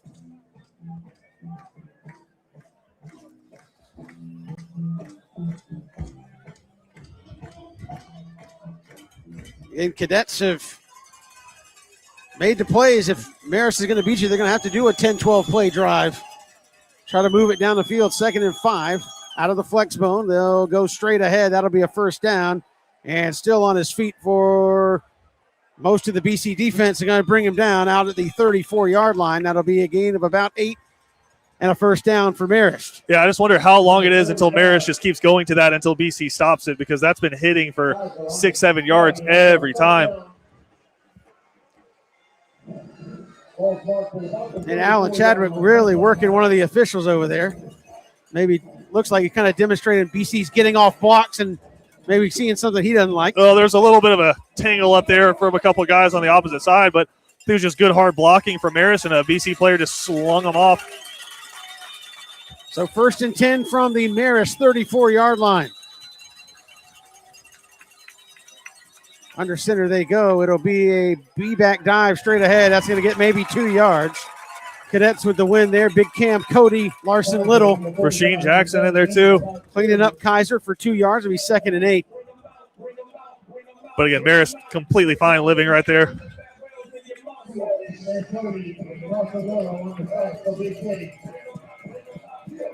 Just got to stay disciplined on the back end. This has been the situation where they've gone big play actions. And you wonder, because even when they go play action, yeah, BC's got it covered up, but it's one-on-one. Do they just cut one loose here? So here's Lasco. Got a couple of wide receivers. Splits. So kind of the half flex bone here with an extra receiver out there. They'll play action. Quarterback keeper tried to counter back. That's going nowhere. Cam Cody. Larson Little breaking that down. He'll still get a gain of about 2. It'll be 3rd down. Gain of 1, 3rd and 7. Yeah, Cam Cody kind of slow to get up. I think he just got stepped on there, but they stopped the clock for him. He's going to have to go off. That's big on 3rd down. So Cam Cody going to have to come out of the ballgame. Yeah, one of the trainers had come on the field. So if I'm Danny Britt, do I spend a timeout here? Not going to. They're going to hustle you're down Isaac Scott, you're down Jameer Lee. It's going to be Connor Rawlings coming in. Yeah, and if I'm Marist, I'm looking at that saying, cool, I'm going to run up the middle 2 plays in a row. So you got Connor Rawlings in there, and you also have Carson Granger, 2 young guys who haven't seen a lot of varsity action up the middle here. Yep. Again, Marist have coaches up in this booth with us. They saw the same thing we saw, and now they know, you got 2 young guys in the middle of that defense right now. You're getting a trial by fire right here. Yeah, Gavin Smith getting them lined up. Twins up top for Marist on 3rd and 7. Pasco going to go keeping himself off the right side and leaning ahead. He's going to be awfully close. They mark him back here on the near half-yard side. short. Which 4th and 1, I don't think Alan Chadwick's nervous about this. It's just a matter of down and distance. Do you want to take the chance right here? Yeah. And I think they're definitely going to, especially with Cam Cody not in the football game. So it'll be 4th and 1. Why is the clock stopped is my question. There we go. It's still not running. There it goes. One wide receiver here for Muddle Marist. huddle. Got to get set, Muddle guys. huddle. BC is not ready. They're lined up late, and they were trying to draw them off sides. Good discipline from the Cadets. They're staring at the sideline. Let's see if Alan Chadwick wants a timeout. 2 on the play clock. Yeah, going to take one. Timeout, Alan Chadwick. I don't know it necessarily means that they're punting. BC fans are celebrating like, hey, we didn't jump off sides. No, I think this is just a matter of where do we want to run it here on 4th down. Well, what's funny to me is the play before that where they pick up 5 yards. It's a fake to the fullback, and then the quarterback pulls out of his belly and just kind of runs off of where he was. It's that midline read that you talked about. Everybody on the BC side starts screaming and cheering because they tackle the fullback. If it's hard for us to see up here, imagine how hard it is just down there on the field. So just such a good offense, but run at such a high level from Marist. Really hard to stop. This is a big 4th down. Yeah, 4th and 1. You often heard Paul Johnson saying, I'm sure Alan Chadwick the same. If we're an option team and we don't think we can get a yard, what are we doing? Yeah, and Cam Cody back on the field for the Cadets. And I think, again, this will be strength on strength here. Can't imagine Marist just kind of walked a punter out there as if to say we're going to. I don't even bother covering the punt here if you're BC. No. Well, the punter's kind of standing there by his lonesome, so I don't think this is going to be a punt. Just enough to be a decoy. Just say, Coach, I'm here if you need me. Yeah. All right, I'll head back to the sideline. And, Kevin, circle that timeout. You had Cam Cody on the sideline. You called a timeout. Now he's going to be right over the football. 4th down and 1 for Marist. This will be a big stop. I guarantee you they're running away from him.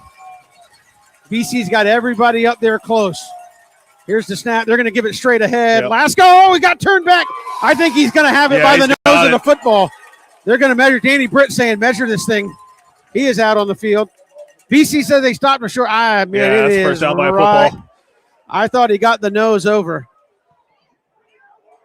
I mean, this is a huge call either way. Oh, wow. Look at that spot. Yeah. I mean, I think he's got it by the nose, but that's close. Brother, that's tight. That's a lot closer than I thought it was going to be. They had a good initial hit, and then Lasco with that second effort, I thought he got the nose out. And Alan Chadwick over there giving the officials the business right now. Oh, yeah. They needed the 44 of Marist, and that nose is just, I think, touching that line. It's a matter of where they set these chains down. What a measurement here. It's been a while since we've even seen a measurement. They're going to stretch it. Oh, my goodness. BC help. No, they get the first down. It's the old. Danny Britt's down there looking at us, say, pull that chain back again. It's the old index card. I mean, that's how close it was. But I do think he got it by the nose of the football. BC not happy about it. Of course, Marist ultimately happy about it. Yeah. Danny Britt saying, look down there. That's a tough call. I think both coaches know, like, if you don't get that, that's a game-changing I think what Danny Britt's saying is, what's the rush? Why did you just pick first down? Get down there and look at it before you signal the first. But I do think the correct call there from the officials.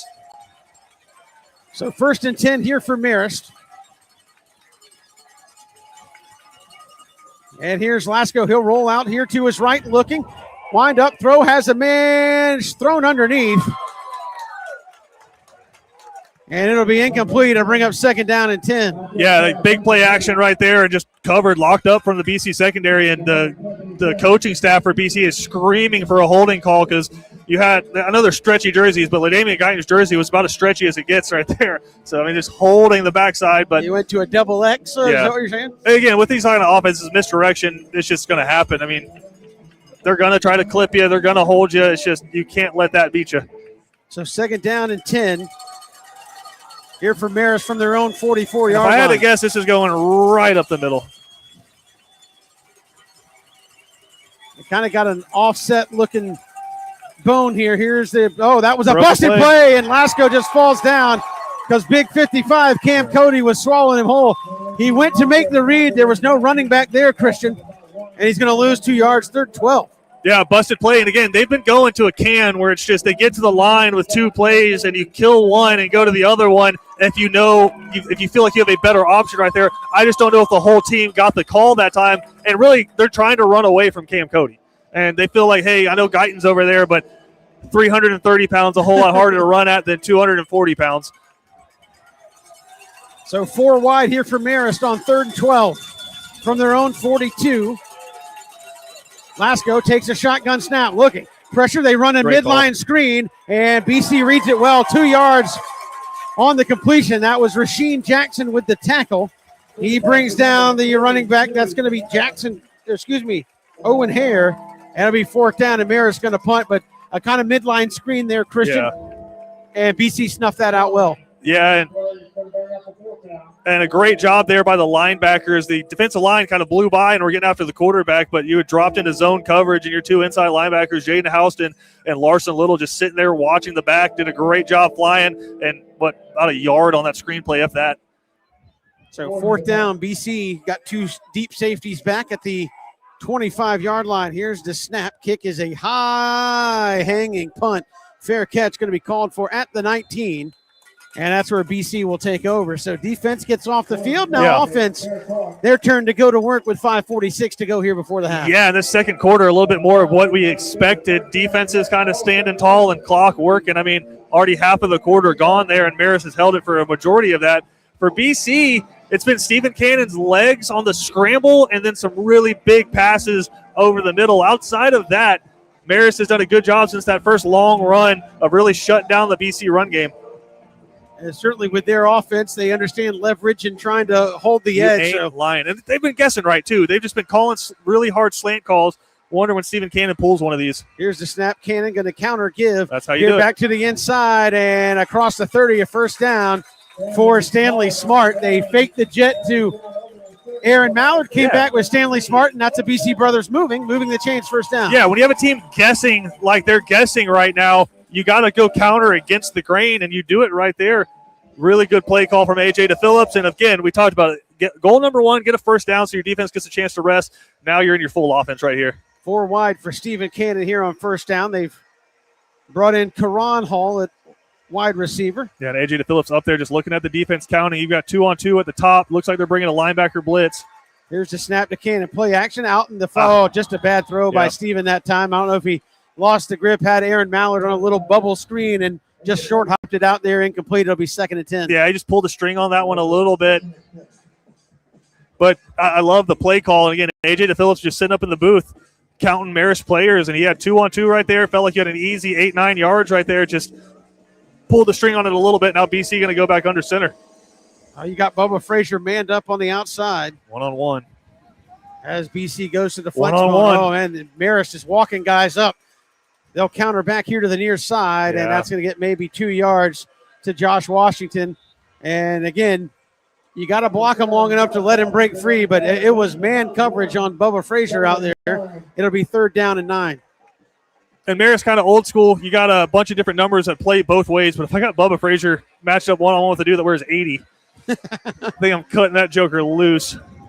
Each worth a shot once. Yeah.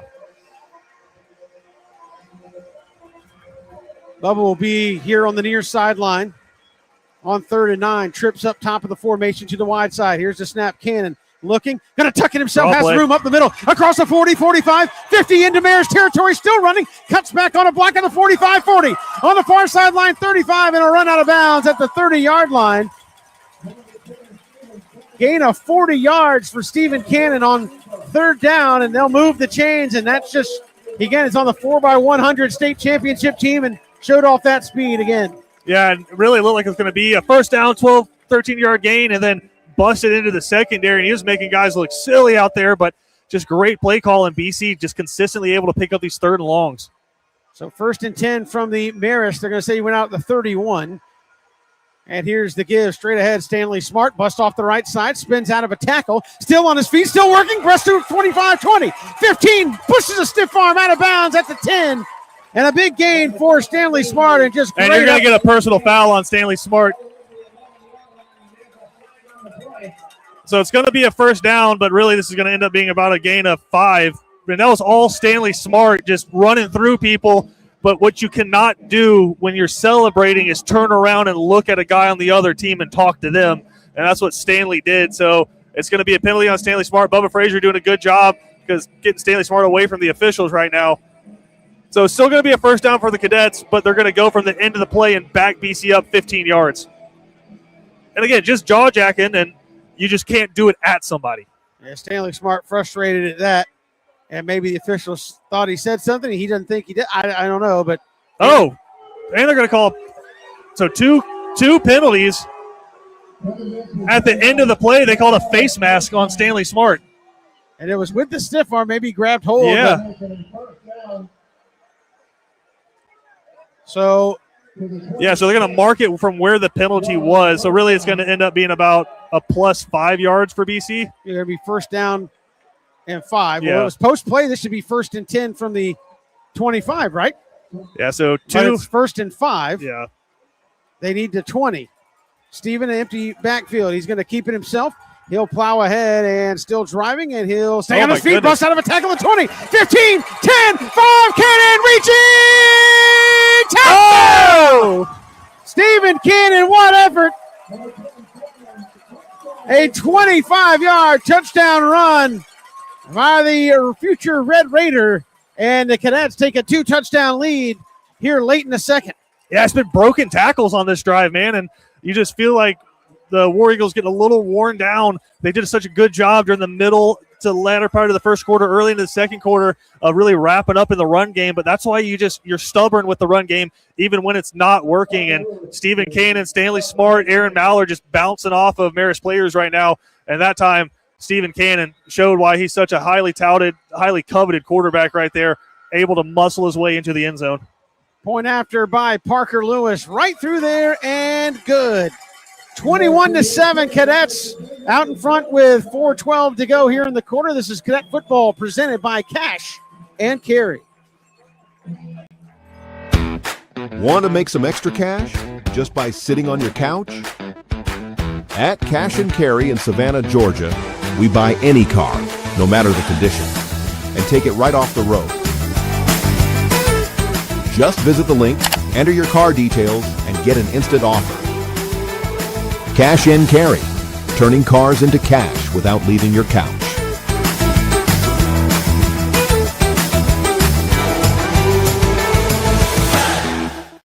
Yes, welcome back here to Memorial Stadium. Cadets lead at 21-7. Still over 4 minutes to go here before the half. Christian, you said it during the break. Interesting situation. Got to get off the field. Marist will get the ball back, so can't let them burn up 4, put points on the board, and then get the next kickoff. And they'll directional kick up here to the right side down at the 7. War Eagles will return up the right sideline at the 20, still on the feet, 25, breaking a tackle out towards the 30. And before they can bring down, that's number 34, Jack Edwards. And Kevin, he was rumbling, stumbling, and bumbling. I don't know if he ever got over 2 miles an hour, but man, he just kept leaning forward. That's a big return there for Marist. And again, I wonder what the strategy here is. Obviously, they would like points, but I think more so than that, want to keep BC off the field here. And Benedictine with 2 timeouts, Marist with 1.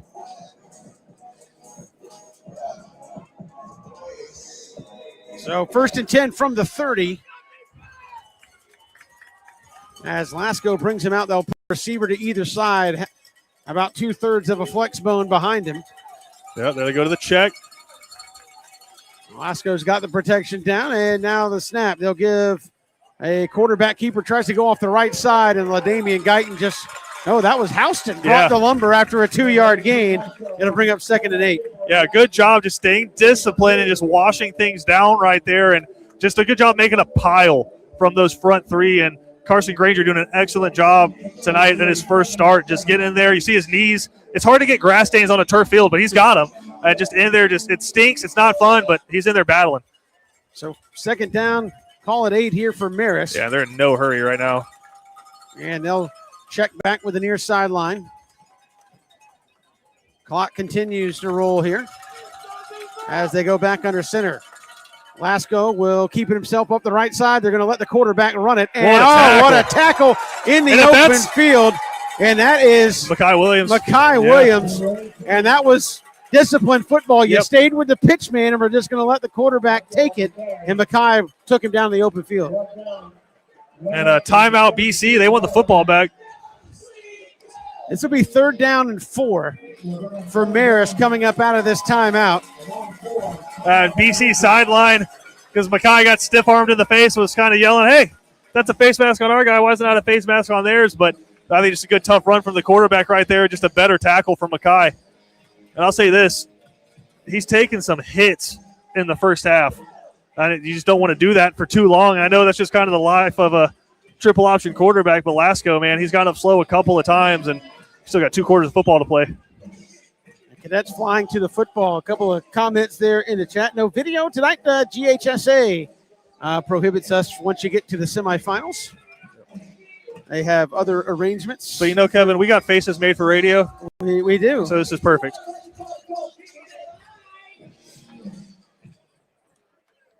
So it'll be 3rd down and 4. Again, if you're Marist, this is not uncomfortable situation. I do think this late in the half, score being, if you can stop them here, they will punt and not go for it. Yeah. And only one wide receiver here, so let's see what the Cadets can do here on a big 3rd down. Lasco going to bring them under center. A lot of shifting by BC along that defensive front. And they'll option it to the right. Lasco trying to turn the corner. He'll have the no! Yeah, he's going to get it. I think the second roll got him the first down across the 40. I mean, nothing is easy for 18 right now, but he's putting his body on the line. That's a big first down for a couple reasons. A, it keeps you on the field, and your chances some points are there, but also you're going to be able to work a couple more minutes off the clock and potentially keep BC off the field. So ball at the Marist 40. Yeah, they've gone more to that triple option look, Kevin, just trying to get out on the edge and create something. But I think BC's doing a good job. I know they pick up a first down right there, but you had to work for every single yard to pick up that first down. It's a stubborn offense. You have to be a stubborn, patient defense against it. They're taking away the pitch, making the quarterback Lasco keep it. They'll run it straight ahead with the B-back. He drives ahead, turned around by Cam Cody. And Gavin Smith. And gain of 2. That. You got a fullback kind of gator rolling the inside linebacker at the end of the play, too. So 2nd down and 7. Say this. Left tackle's a good-looking prospect. And number 72. Sophomore, wow. Cooper Martinson. That's a frame that can put some weight on it. 6'4". I mean, that is a prototype left tackle right there. So 2nd down is 7. Lasco out of a shotgun, looking. Going to be pressured out of the pocket. Now steps ahead and, just got run down from behind by LaDamian Guyton for a gain of about 3. It'll bring up 3rd down and 4. And that was the speed of Guyton closing. Guyton missed, got through clean, missed the quarterback. Quarterback took off full sprint, and Guyton still tracked him down for only a 3-yard gain. And again, for Marist, you're kind of getting in a situation where it's the goal only to run the clock out because you're using a lot of time and you're still not across the 50.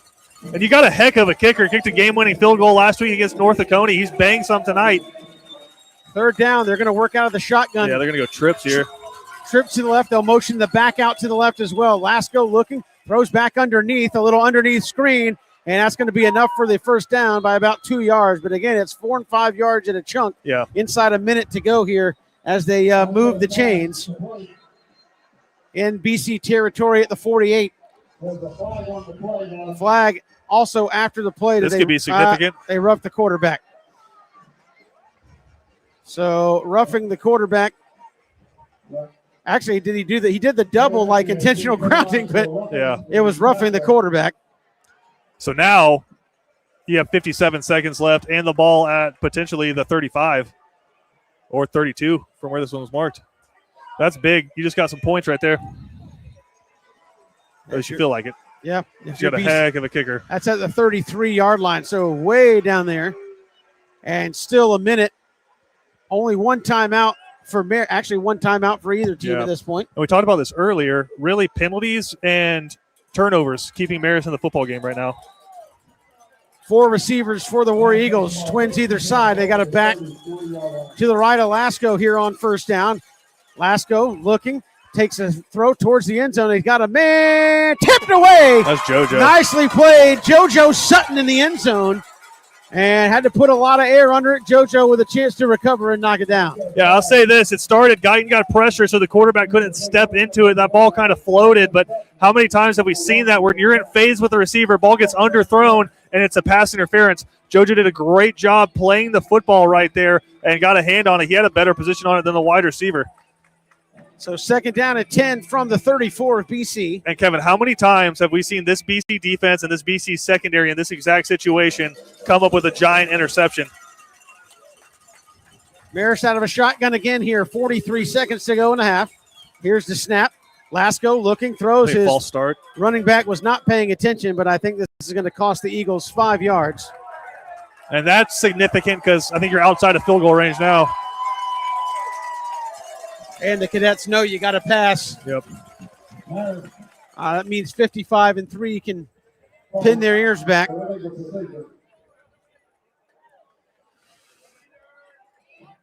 Again, you got Bennett Conaway in here on defense. They're trying to get a little extra size in there where they can get it.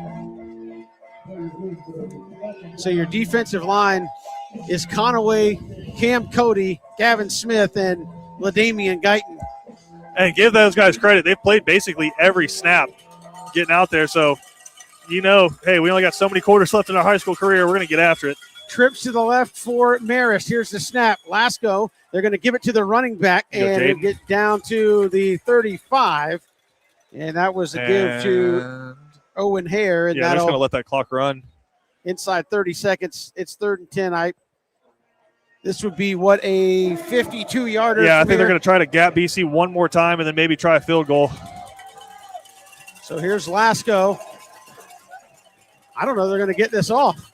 They're shuffling on some personnel. Nope. And Alan Chadwick wants a timeout. Wow, a lot of time off the clock. And now, Kevin, you don't have a timeout to stop the clock, even if you pick up some yardage. So either with, 6.5 seconds, you've got to either – I think they're going to put some time back up on the clock. Yeah, but you got to get this one to the sideline because even if you're able to go fire and pick up a first down, stop the clock, I don't think you have enough time to get a field goal off. So you got to get one out of bounds or you have to just throw one at the end zone. They should. I don't know if they're going to, but they should put 10 seconds back on the clock. Yeah, 9 seconds. But the cool part about being this deep in the playoffs is you get the full officiating crew, so you have 3 people up here running that board, running the clock as well. They're not putting more time back up there. I think maybe the official's having a conversation about it right now. But there should be close to 10 seconds, give or take. Yeah. But if you're BC, this makes the call for Galen Houston a little better. Look, inbounds. They don't have a timeout to stop it. Keep them away from the sideline. I was going to say, you're playing inside leverage on these guys right here, or excuse me, outside leverage right here, keeping them inside of you and just nothing over the top. And really only thing that could get them into field goal range right now, or they're just going to try it. Let's go. Oh, wow. This would be a 51-yarder from the left hash. We're doing all this prognosticating over here, and they're just going to say, we got a guy with a big leg. Tyler Biradell, a junior for Marist, going to try a 51-yarder. Again, hit the game-winning field goal last week. BC does have a man back deep. Yeah, but also, I don't know that you're allowed to return those in high school, but also we know in high school if you just get it to the end zone, it's a touchback. And Danny Britt, ice him a little bit. Going to go, wait a minute, you want to try a 51-yarder? Let's talk about this for a second. Yep. Yeah, so, ice them. Yeah, BC going to take a timeout, but this would be, again, 51 yards from the left hash off a right-footed kicker. But Christian getting ready for the Bernard Williams Insurance halftime report right around the corner. It's been a nicely played game by BC. If you're just joining us, they took the first play of the game and went 80 yards with Aaron Mallard for a touchdown, and they have led the distance. Yeah, that kind of set the tone early. BC, big plays against this the grinding style of Marist. And when you go into halftime for BC, even if they put up the field goal right here, you're having the conversation, guys, we're giving them the points. We set them up inside of our 19 with a fumble, and they went in 2 plays later. And then this field goal, this drive is only extended this far because of a roughing the passer penalty. So I think you're very confident in what you've been able to do so far through 2 quarters. 6.5 seconds. They'll put the ball down at the 41. Yeah, BC's got Mackay back there. I wonder if he's just back there as a safety in case they run a fake and something breaks. Because I don't believe you're allowed to return these in high school. So off the left hash. 51-yarder.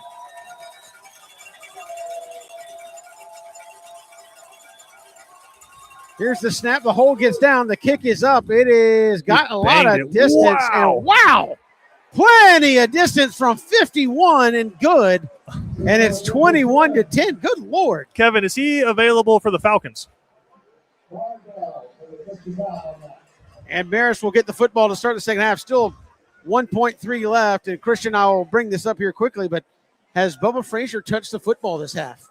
I can't recall a catch or a carry where they gave it to him. No, and it's been Aaron Mallard and Stanley Smart and Stephen Cannon carrying the rock, and then Bubba Frazier. We know he's been dealing, I think everybody is at this point, just been dealing with a little bit of nagging soft tissue injury, but even like putting the guys back deep, it's Josh Washington and Aaron Mallard.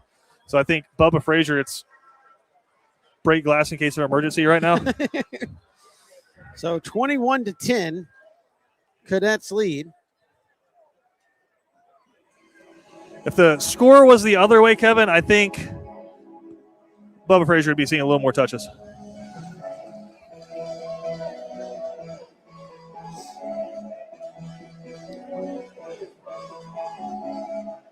So Marist will kick it off.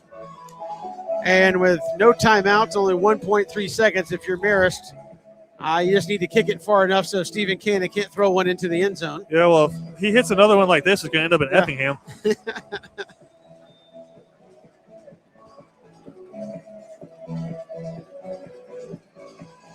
So here we go.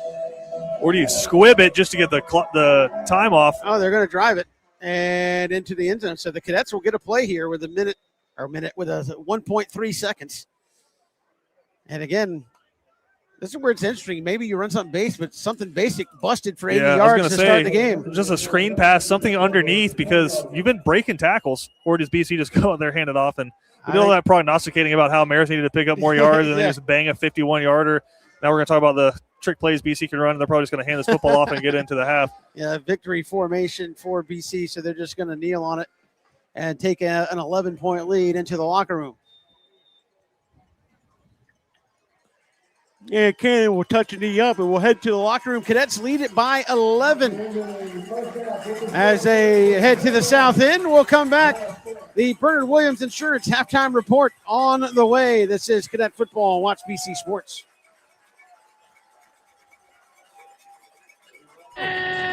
When it comes to blocking all the obstacles that life throws your way, let Bernard Williams and Auto Owners Insurance help you dodge the hits, analyze the playing field, and run the ball all the way home. We shield you so you can have peace of mind when it comes to auto, home, life, or business insurance. As one of the oldest and most respected independent insurance agencies in the Southeast, we know what it means to stand behind the people we protect head on. Trust in the power of the shield since 1934. For more information, go to thepoweroftheshield.com.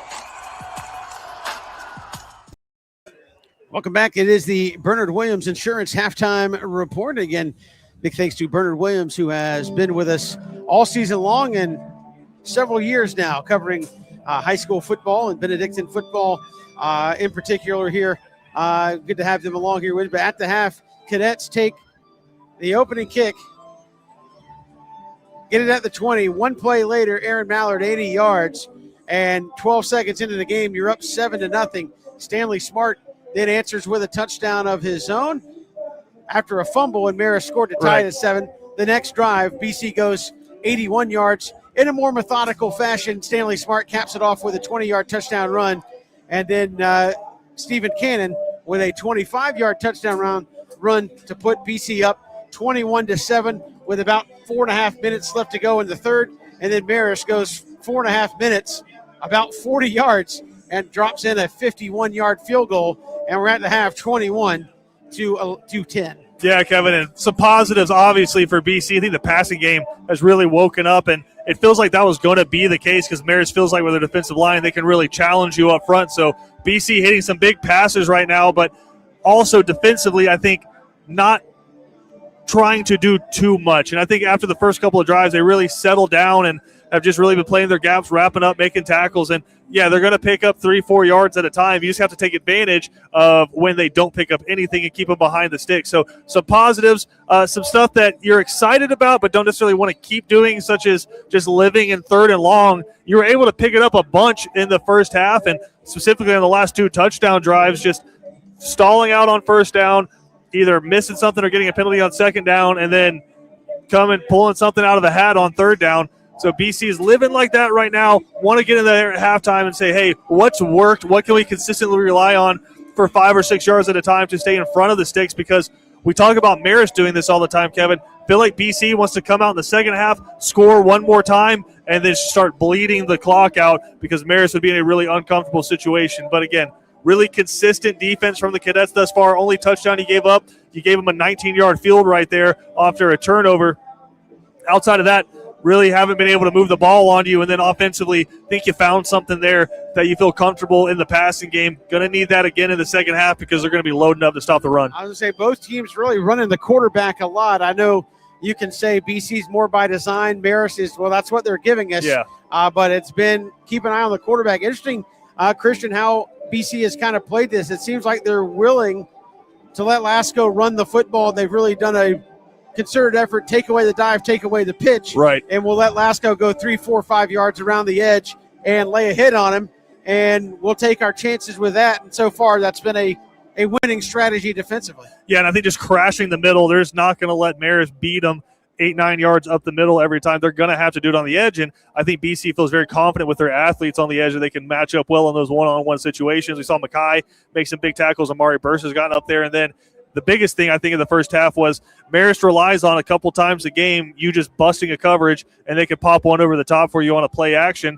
Saw it last week against North Oconee. The game tying touchdown, I guess, or took the lead late in the third quarter was just out of the wishbone, pitched it to the running back. Running back pulled up, threw it over the top to a guy who was wide open. So I think BC's done a really good job here so far through 2 quarters of being disciplined with their eyes, taking the correct steps, and just playing good fundamental defense. It's not fun to play this offense, but you have to be patient. Just do your job over and over and over again, and they've done that in the first half. We are at the half here with Benedictine leading 21-10 over Marist. The War Eagles will get the football to start the second half. We're coming right back with more of the Bernard Williams Insurance halftime report here on Watch BC Sports. When it comes to blocking all the obstacles that life throws your way, let Bernard Williams and Auto Owners Insurance help you dodge the hits, analyze the playing field, and run the ball all the way home. We shield you so you can have peace of mind when it comes to auto, home, life, or business insurance. As one of the oldest and most respected independent insurance agencies in the Southeast, we know what it means to stand behind the people we protect head on. Trust in the power of the shield since 1934. For more information, go to thepoweroftheshield.com. Want to make some extra cash just by sitting on your couch? At Cash and Carry in Savannah, Georgia, we buy any car, no matter the condition, and take it right off the road. Just visit the link, enter your car details, and get an instant offer. Cash and Carry, turning cars into cash without leaving your couch.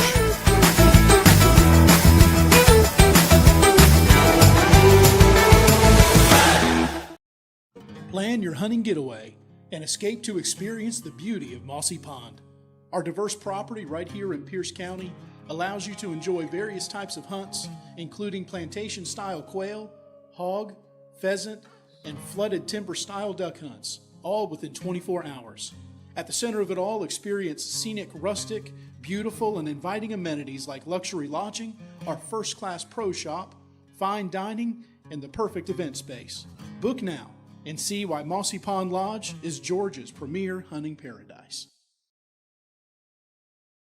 Criminal defense, family law, child custody, DUI, and divorce. When so much is on the line, you need expert legal representation. The one to call is Savannah's own Jonathan V. Dunn, PC, attorney at law. Voted the Thomson Reuters super lawyer consecutively since 2023 and an Avo top attorney rating of 9.7. You can count on Jonathan V. Dunn to leave no stone unturned to deliver the justice you seek. Contact 912-200-9352 or online at jvdattorney.com. Welcome back here to the Bernard Williams halftime report. Benedictine leads it 21-10 here over the Marist War Eagles. Also at the half in the other semifinal here in 4A, Creekside leads 21-3 over Kell. They are at the intermission break there as well. The Georgia High School Association would like to thank its corporate partners for their valuable support of high school athletics and activities. Alpha Insurance, Georgia Electric Membership Corporation, Gatorade, Wilson, BSN Sports, the Atlanta Hawks, Mizuno, the Atlanta Braves, Subway, Sport Medicine South, the Atlanta Track Club, NFHS Network, Regions Bank, Max Preps, GoFan, and Georgia Public Broadcasting. Again, here at the half as Benedictine leads by 11. They will have to kick the football off to Marist here to get things going, but Stephen Cannon with a rushing touchdown, and that's been something Christian and I talked about here late in the season, has become more and more a part of the Cadet offense, is introducing that quarterback run of Stephen Cannon, and it's been effective tonight. No touches for Bubba Frazier there in the first half, and I think that's something that as the game continues, maybe you find a way to get him the football. It's been mostly Stephen Cannon, a lot of Aaron Mallard and his big playmaking ability, and Stanley Smart has a touchdown run, but it's been tough sledding for the most part for him right up the middle. BC got to figure out some adjustments on the interior blocking, really getting whipped by Marist at the point of attack there. A lot of cases really disrupting their offensive flow. So Danny Britt and company, you got all the coaches outside the locker room kind of talking it over at what adjustments need to be made here going into the second half, and I think those were a couple. How do you get the football to Bubba Frazier? How do you win at the point of attack consistently at the point of attack there as Marist is really getting disruptive on the interior, and that's why a lot of stuff has been quarterback keepers and runs kind of out to the outside to the edge because there's just no time up the middle in a lot of those designed runs. So some adjustments going to need to be made here by the Cadets, and obviously we say it a lot. The first possession coming out of the locker room going to be so huge for Benedictine. Get that defense off the field and try to keep that score right where it is at, up 11. Christian Gokel had to make a quick run. He'll join us here in just a second as he comes back up here to the press box. But Christian, talking about the defensive adjustments or offensive adjustments for BC. It is, can you get Bubba Frazier a couple of touches to get him going? And probably the bigger adjustment is you go over to Coach Fogarty and say, what can we do to shut down the inside, really getting whipped at the point of attack on the interior of that offensive line? Yeah, I mean, that's a question for Monday and Tuesday in practice. I think at this point it's, okay, what can work offensively with the play calls? And there's a few things that you can talk about offensively on the line that you can do to try to shut that down. But if you're getting whipped, you're getting whipped. And so I think it's going to come down to play calling. But biggest thing I'm circling, first down play calling.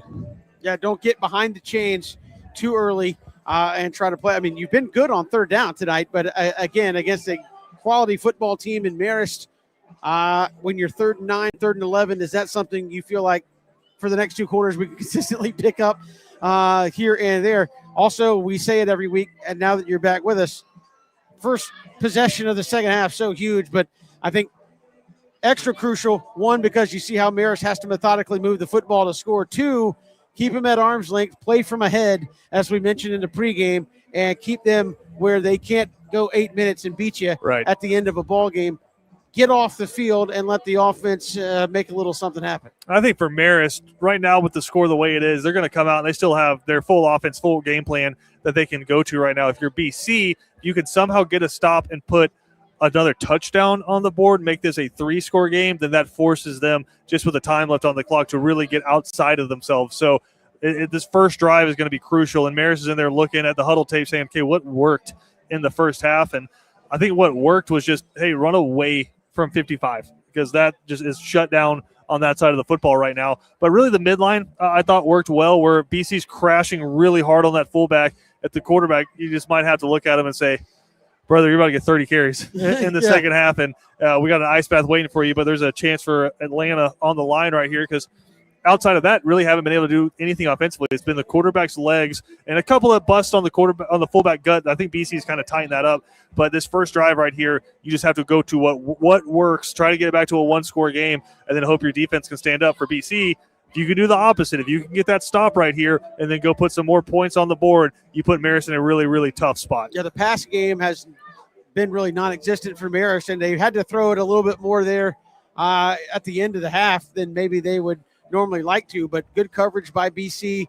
When there's been some opportunities downfield, they've been able to maintain coverage and not allow a big play in the passing game to beat them. Yeah, that's been massive, and I just think the discipline from those guys. You have Amari Burst in there, who he's in for the injured Jonathan Black, but we talked about it, man. He's played so much football, just a really, really good athlete. I think very much in that Justin Thomas mold, where you can kind of put him in any skill position, and he can go play it. Also, heck of a baseball player, just committed to UAB on a full scholarship there. So just an all-around athlete, and I think him and the rest of that secondary, getting JoJo Sutton's back, has been so huge. He had a really big pass breakup.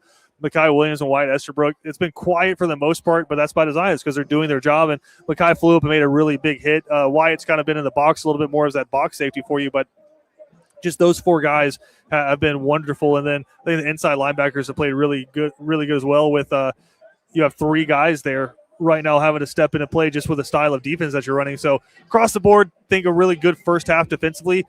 The biggest thing, I know I keep saying it over and over again, you can't get bored with the monotony of doing that kind of defense, where it's not flashy, you're not making big plays, every play hurts.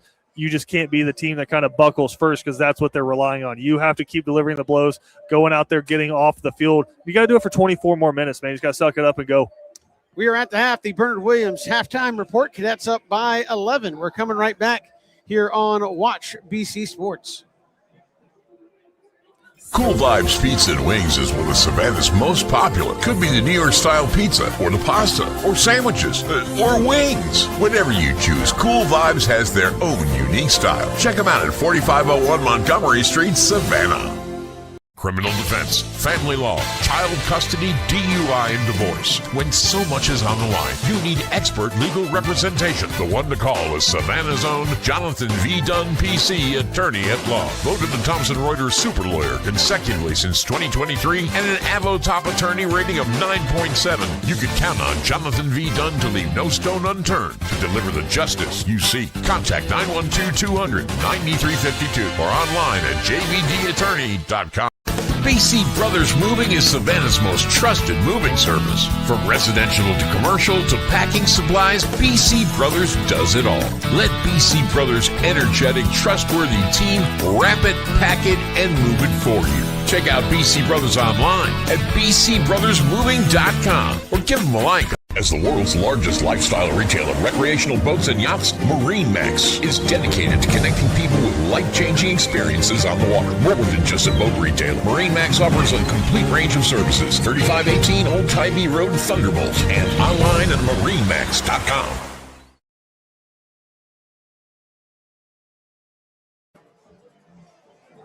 We are back here at the half, the Bernard Williams halftime report. Awaiting the teams to return from the locker rooms. Danny Britt just walked back inside to give the team his last instructions before they head back out. About, well, if you count the warm-up period, about 7 minutes to go until we're here for the second half. Here, Christian Gokel. And Kevin, semifinals games bring out all the stars. BC Cadet alumnus and current Mississippi State Bulldog, Luke Crowenhawk, on the sideline. I think Danny might want to throw him a couple set of shoulder pads, some pants, and say, hey, want to go make some tackles? Look, it's going to be hard pressed to get Steven off the field at quarterback right now, but we could always use somebody back there making tackles. Yeah, and Luke was safety before he played quarterback and could get it done for sure. But, yeah, playing out there at Mississippi State and, again, looking for his opportunity to go out there and play. But he's certainly played in some big moments, and just having that guy on the sideline and, hey, as the second half goes along, say, guys, this is BC. We've been here before. Some of you were on that run with us.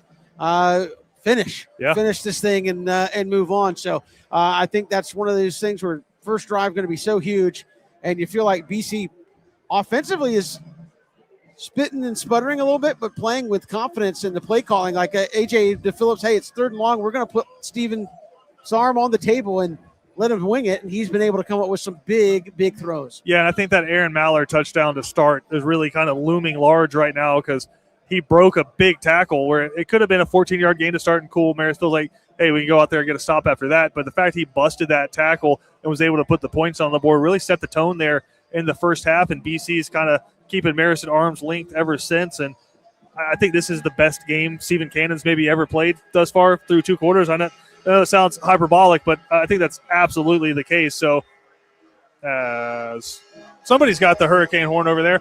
But either way, with his legs, with his arms, delivering strikes, Aaron Mallard's been big through the air. I think, like I said, this is as good as we've seen Stephen Cannon play, and it couldn't come at a better opportunity.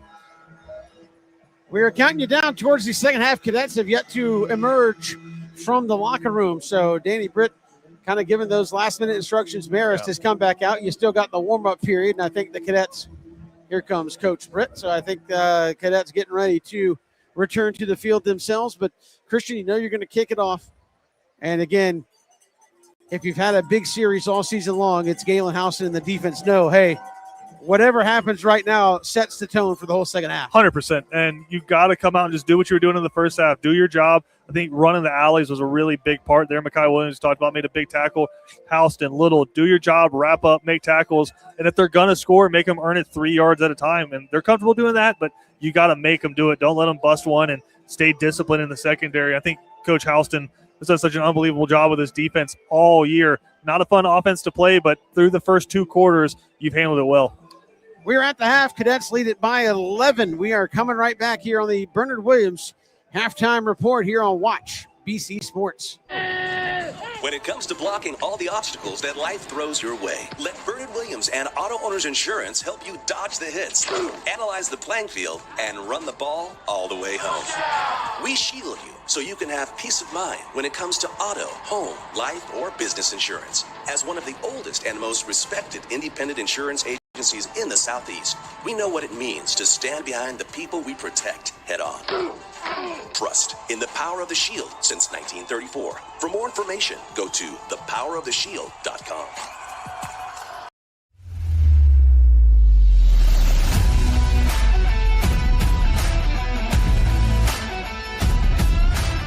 I'm Kenny Granger from Cash and Carry. We're a family-owned business right here in Savannah.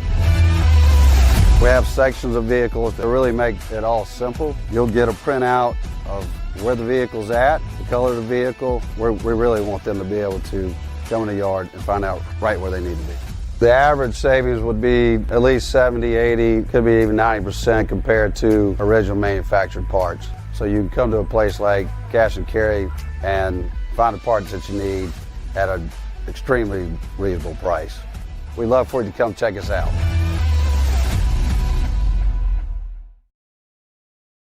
Welcome back here to the Bernard Williams halftime report. Just a few moments away from the 3-minute warm-up period, and we'll get you ready for the second half. But Christian Coquel, a little interesting note you were researching there during the break. Yeah, and confirm it in the chat for us if you can. But someone dropped a note in there. James Lasco, the starting quarterback for Marist, is actually the great-grandson of a Benedictine legend and Savannah Sports Hall of Famer Denny Leonard. So the great-grandfather of the Marist quarterback, kind of a cool tie-in right there. And obviously athletics running the blood right there. He was a 2-sport athlete at the University of Miami back in your day, Kevin, 1933 to 1935. I wasn't thought of at that point, needless to say. Well, still a cool note there. We appreciate that. Yeah, absolutely. Always good stuff coming from the chat, and we appreciate all of y'all tuning in and listening along here with us tonight as we get into the semifinals. And certainly a trip to the state championship is 2 quarters away for either one of BC or Marist. BC up top right now, 21-11. Again, the state championship game would be a week from Monday. Yep. And it would be 7 o'clock. So the late game at Mercedes-Benz a week from Monday for one of these 2 teams. And obviously you got to finish before you talk more about that. But Creekside up at the half, 21-3. over Kell. Dang. And they still got, I know Christian Gokel is upset, but 2 quarters left to play in that football game. And everybody tonight in the semifinals, except for 5A, who has Gainesville and Langston Hughes playing tonight, and that is the quarterfinals.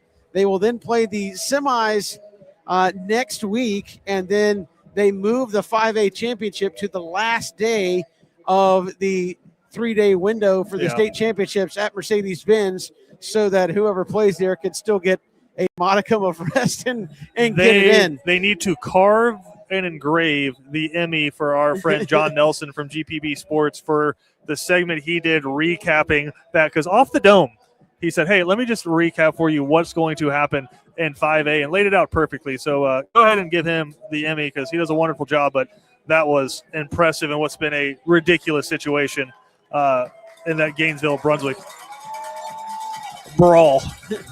Gainesville flag football got into a little bit of a scuffle. Their flag football I game think got the Gainesville called. ladies learned. Yeah. Because not a single one of them left the sideline. But theirs was called short due to that fight.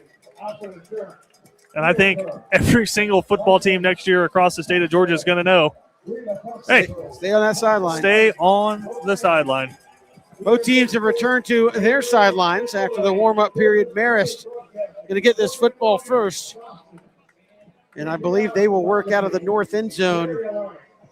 And I do wonder, Kevin, it's not cold, but it's not warm by any means down there. I wonder if BC just stayed in the locker room for about as long as they could, just let those joints warm up a little bit before they go back out there and just get chop blocked over and over and over again.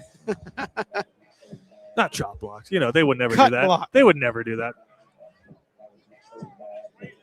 So BC will actually, kick it out of the north end zone, the open end.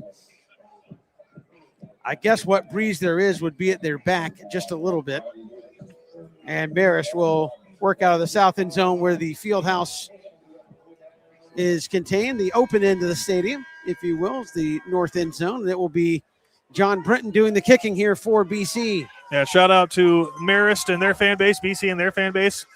Almost filling up Memorial Stadium here, and really, really good contingent of Marist fans there on the opposing sideline making a lot of noise. Definitely the loudest we have heard Memorial Stadium this season. So here we go, 2 quarters to go for the right to go to Mercedes-Benz. You think we get a Danny Britt right here? That would be a gutsy call. Here's Britton. No, he's going to put a tough shoe into it. It will come down right at the goal line. They're going to run it out the 5-10 across the 15 and hit right at the 16. And a tackle made. Was that Chris Stokes? 32, and a flag comes in way after the play. For what? I have no idea. Both teams are running off the field. I mean, almost certainly going against Benedictine the way they're reacting. I mean, they were celebrating the hit. I didn't see anything going towards the other team. And again, words. So it depends on what you said. And this is not the first time we've seen BC come on the field after a kick and get a personal foul. Personal foul against BC. And that's not what you wanted to have coming out, although this would put it out towards the 30.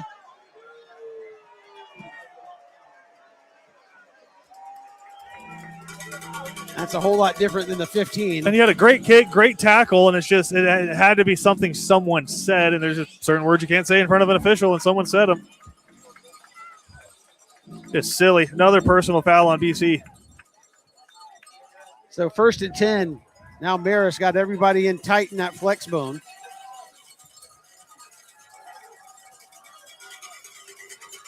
As Lasco will go under center.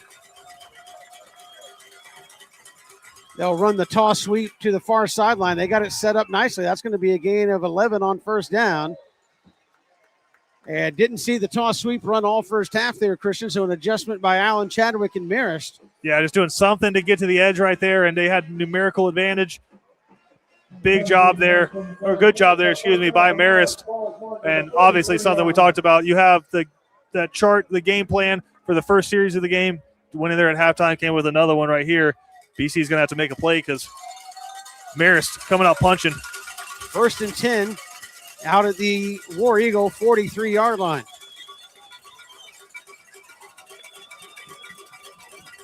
Lasco, he will keep it on the straight ahead keeper into BC territory across the 50 at the 49. It'll be a gain of 8 on first down.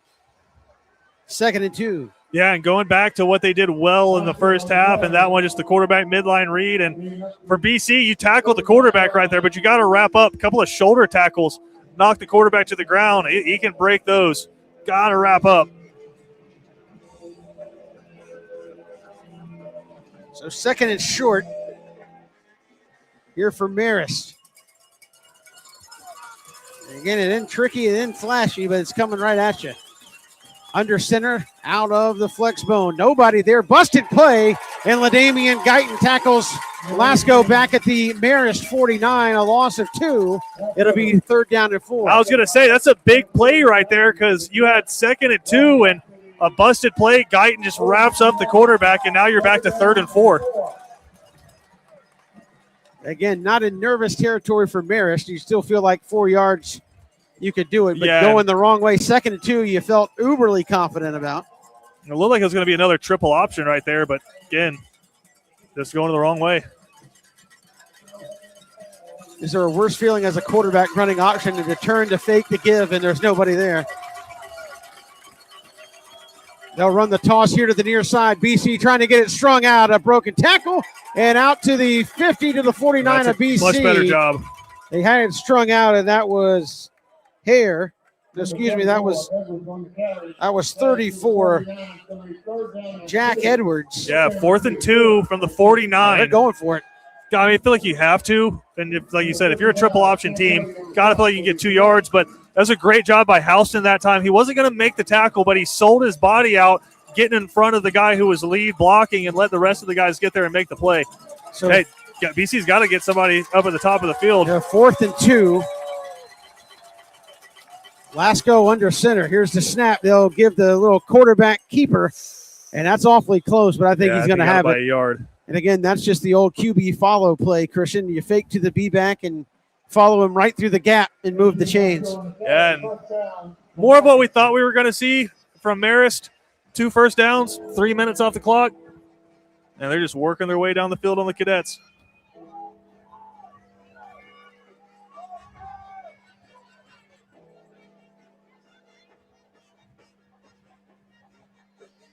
So 1st and 10 from the Cadet 47-yard line.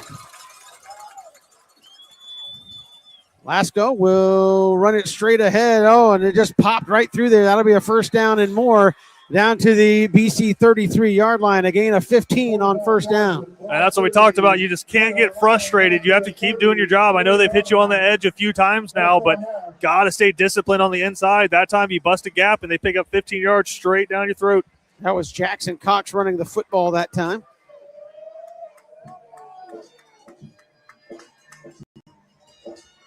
So 1st and 10 for Marist. In field goal range. Probably the biggest sustained drive that they've had. Again, scored on a short yardage drive, and they'll go straight ahead. BC a better job down towards the 30, a gain of 3 on 1st down. They'll still starting to lean on BC a little bit. I know it's not much, but that's right where Marist wants to be on 2nd down. Again, Marist scored on a short yardage drive, their first score after a BC fumble. And then, of course, the 51-yard field goal right before the half.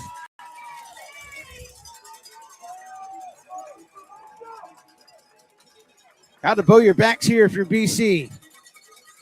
2nd down and call it 7 here for Marist. One receiver tucked in tight here to the near side. And they'll run the toss sweep. No, they'll play action off of that. And Lasco going to tuck it and not get anything. I think somebody grabbed him by the back of the shirt, and then Cam Cody. And who was that? Rasheen Jackson came in to finish it up. Yeah, BC did a really good job on the back end, and you have some of the tight ends and wide receivers complaining about holding, but with the way that they run their play action, they're kind of blocking guys and then trying to release, and the officials are like, hey, brother, if you instigate the contact, we're not going to call that. So 3rd down and 7 from the Cadet 30. Lasco will go under center. Only one wide receiver in the formation out of that flex bone. They'll give it And Lasco going to keep it, and it stays on his feet, breaks a tackle. Yep. Boy, he runs tough, and he's going to have the first down at the 17-yard line. And just he runs tough, Christian. You can't just body contact. You got to wrap him up. Correct, and he ran through about 4 cadet tackles right there. And he gets old, man. You get tired of going up there and making those hits, but you got to tackle, got to wrap up. And BC just kind of thudding with the shoulders right now. And again, almost half the quarter gone on this drive.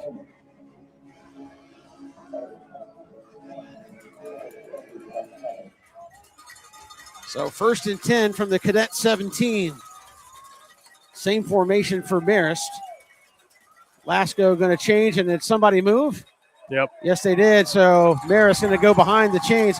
It looked like Lasco pulled a hand back and he didn't come out of his crouch, but pulled a hand back and was pointing at one of his offensive linemen who maybe flinched at the call. Yeah, they were trying to go for one of their cans where it's just you're trying to switch the play to the second play call, but the line had already gotten set and somebody flinched. So 1st and 15 back at the Cadet 22. Well, I mean, Kevin, first drive of the second half and half of the quarter's gone. So Lasco, he'll ride the belly, keep it. They try to run the pitch. It's on the turf. Oh, goodness. And coming up to make a tackle and out of bounds. I think Alan Chadwick wanted maybe a little extracurricular, but they were riding him 3 yards off the sideline out of bounds. That shouldn't have been a late hit.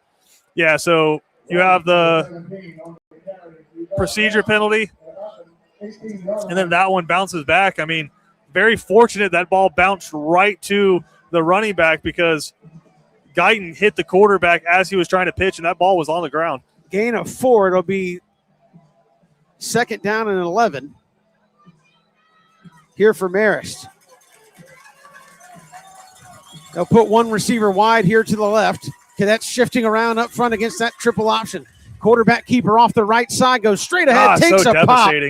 Somebody came down. It might have been Makai Williams from his safety spot, but not before he gains 5 yards. It'll be 3rd down and medium here for Marist. Yeah, just such a good job riding that fullback, and you have guys diving at the fullback trying to tackle him, and the quarterback just sitting right behind him and took a pop at the end, but still able to pick up 6 yards. Okay, what I love, there's no plays getting signaled in. We're rotating wide receivers, bringing the play call in from the sideline every time. Old school, baby. So 3rd down, call it 6 here for Marist. Lasco goes under center. They'll fake the toss and play action out to the right. He'll throw back, has a man caught at the 3 and shoved out of bounds. It'll be 1st and goal for Marist. And the Cadets have a man down on the far sideline. After that hit on number 43, Jackson Cox. And again, they faked a huge rocket toss and flowed back the other way, Christian. Yeah, just good job buying time from the quarterback right there and just sitting back, and finally it came open on the crosser. BC had everything else covered up, but quarterback did a great job in a crucial situation right there. And again, Marist has had the football almost 7 minutes here in this 3rd quarter. And Cadets have yet to touch the football out of the locker room. So this is what you're talking about when you got to stay disciplined and know, play from ahead, right? Yep. Just play from ahead. And if you were behind and they're doing this was death by 1,000 paper cuts. But and it looks like that's JoJo Sutton. He's up running off the field, kind of favoring that left arm a little bit. And BC already without one of their starting corners. So it'll be 1st and goal from the 3 coming out of this injury timeout. I think it's going to be Aaron Mallard who replaces him. And he got a few reps last week. But I think we're about to see up the middle 4 plays in a row if it takes it.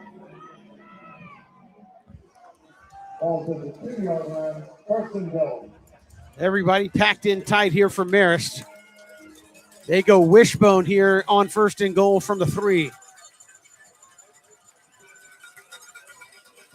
Lasco, he'll ride the belly. They'll go straight ahead and got turned back at the goal line.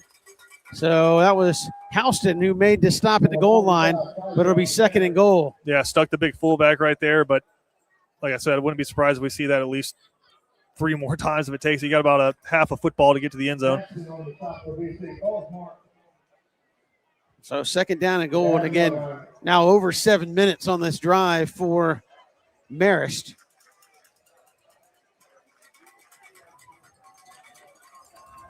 And they go wishbone once again, double tights as Lasco goes under center. They'll ride the belly straight ahead. That'll get in for a touchdown. That's going to be Kaiser, the B-back. Put him on the board, and it's 21-16. Yeah, I thought we were going to see that at least 2 more times if it took it, and he's able to punch it in there on the second try. Now, if you're Marist, do you go for 2 and try to make this a 3-point game? They got the swinging gate out there right now.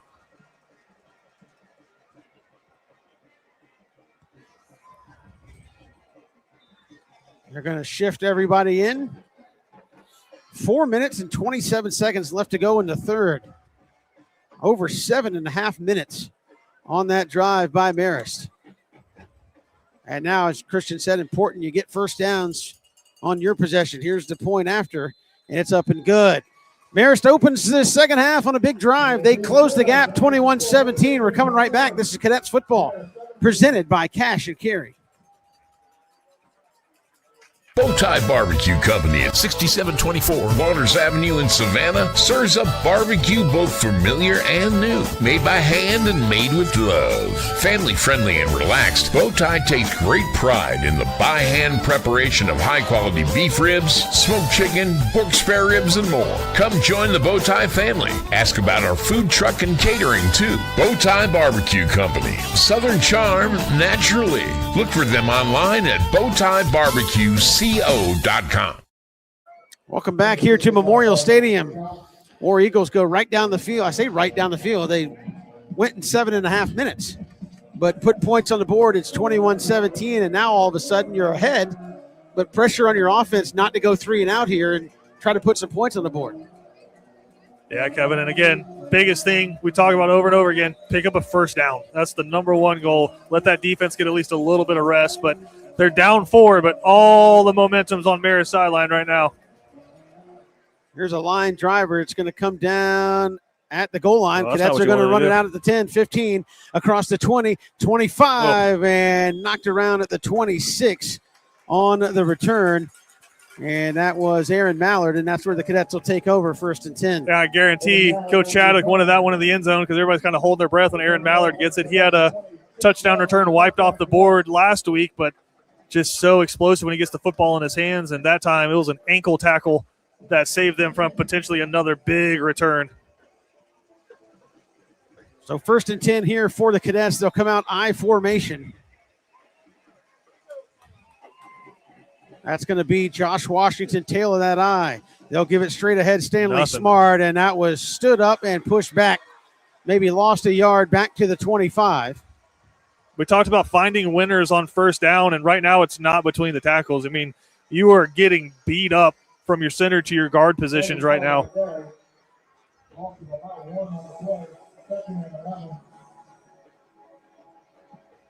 And again, just the first play of the second half for the Cadets. Yeah, and it's been Anton Haven, the defensive tackle right there, who's just killing you, 290-pounder. Cadets will stay in an I formation, receiver to either side. On 2nd down and 11. Here's the snap. Cannon going to play action. Looking. He's going to launch it up the right side. He's got that's a wide open hole. There's the flag. And Mallard had him by a step, and that was plain as day. It was number 10, Dawson Bateman, holding the jersey and the towel. Yeah. And, I mean, it's what you got to do. BC goes hard play action right there and just a go route there from Aaron Mallard. And 10 knew he was beat, and so that's what you got to do. Just grab onto something. That was a great ball from Stephen Cannon. And Mallard just ran right by him. Yeah, pass interference. So you get the full 15. Thought they might call holding, but ball was already out. So that'll move the ball all the way out to the Cadet 40-yard line. 1st and 10. BC Brothers moving. Will move the chains. That's a big first down right there, Kevin. You've shifted field position now. And that defense is getting a chance to sit over there with Coach Halston, look at the big screen TV. So here's the snap. Cannon going to keep it himself back inside across the 40 to the 41, but again was brought down. That's going to be Jackson Cox from his defensive end spot. That'll bring up second and long. Yeah, just a great job that time, setting the edge and then flowing down to the quarterback. And BC still just struggling to find anything on first down. I think it's going to have to be through the air, Kevin. I know BC has no problem banging their head against the wall running the football, but if there's any team that can stop the run, it's these guys. They go quads out to the right. You have numbers. Empty backfield for the Cadets. Steven going to throw it over the middle. Caught Josh Washington. That's a first down. Dropped the football, fumble, but he fell right back on it at the 46 of Marist. That's a 14-yard gain, and BC Brothers moving. Going to move the chains one more time. Yeah, big first down right there, and a great job. You put them in an odd formation. You have four guys out in a diamond on the left, one-on-one. Josh Washington back to the right, kind of look to the sideline. A.J. DePhillips up here as the offensive coordinator. He's got the bird's eye view and kind of signal down to the offensive coaches to tell Steven where to go with the football. That's just great execution and great catch by Josh. 1st and 10. They're in a shotgun. Here's BC. Here's the snap. Steven going to power run it here to the near side. Still, and just again. Yeah, nothing doing. He's going to get stacked up, probably lose another yard. So first down has been a loser all night long for BC, and they're playing behind the chains. I feel like you need a tendency breaker because it's been a run basically every first down. Break out a pass every now and then because right now they are just sending a run blitz every first down. 2nd down and 11 for the Cadets from the Marist 47-yard line. They'll put a man in motion. Cannon will fake it, play action, looking, going to step up. Steven got pressure, manages to get out of it, going to throw it ahead, has Bubba Frazier caught at the 40, and that was Bubba just kind of hanging out in space and Steven finding him. That's going to be a gain of about 7 or 8 there on 2nd down. It'll be 3rd down and about 3. I mean, for all the world, it looked like Steven Cannon was sacked again, and somehow Houdini'd his way out of there, and Bubba Frazier did a great job making himself big, and again, about as good of a 9-yard gain as you're going to see. 3rd down here for the Cadets. Twin receivers either side. Here's the snap to Cannon. He's going to power run right up the middle. He'll have the first down, still on his feet. He comes back inside at the 30, and it'll be brought down, and that'll be a first down. BC Brothers moving the chains. First down as Cannon on the quarterback keeper gets you down to the 30 of Marist. It's simple math, Kevin. You had 4 down linemen and 2 linebackers inside the box. You have 5 linemen and a running back and a quarterback. I like that math. BC able to pick up another big first down right there. Same formation for the Cadets on first down. They'll check back here with the near side. And again, you wonder, Kevin, just with the tendencies right now, the way that they're defending the run. You got Bubba Frazier manned up here. Now they're going to pull the tight end or the receivers in tight here to the right. BC's going to call a timeout. No, that's it. BC looking around. Did Danny Britt call time? He's saying, I don't think I called timeout. Danny Britt screaming, I did not call timeout. And I don't think he's doing a Kirby Smart impression. Yeah, I think he's upset saying they called timeout and he didn't. But BC going to have to take it. We'll take one with them here quickly as the Cadets lead it 21-17. Watch BC Sports. As the world's largest lifestyle retailer of recreational boats and yachts, MarineMax is dedicated to connecting people with life-changing experiences on the water. More than just a boat retailer, MarineMax offers a complete range of services. 3518 Old Tybee Road, Thunderbolt, and online at marinemax.com.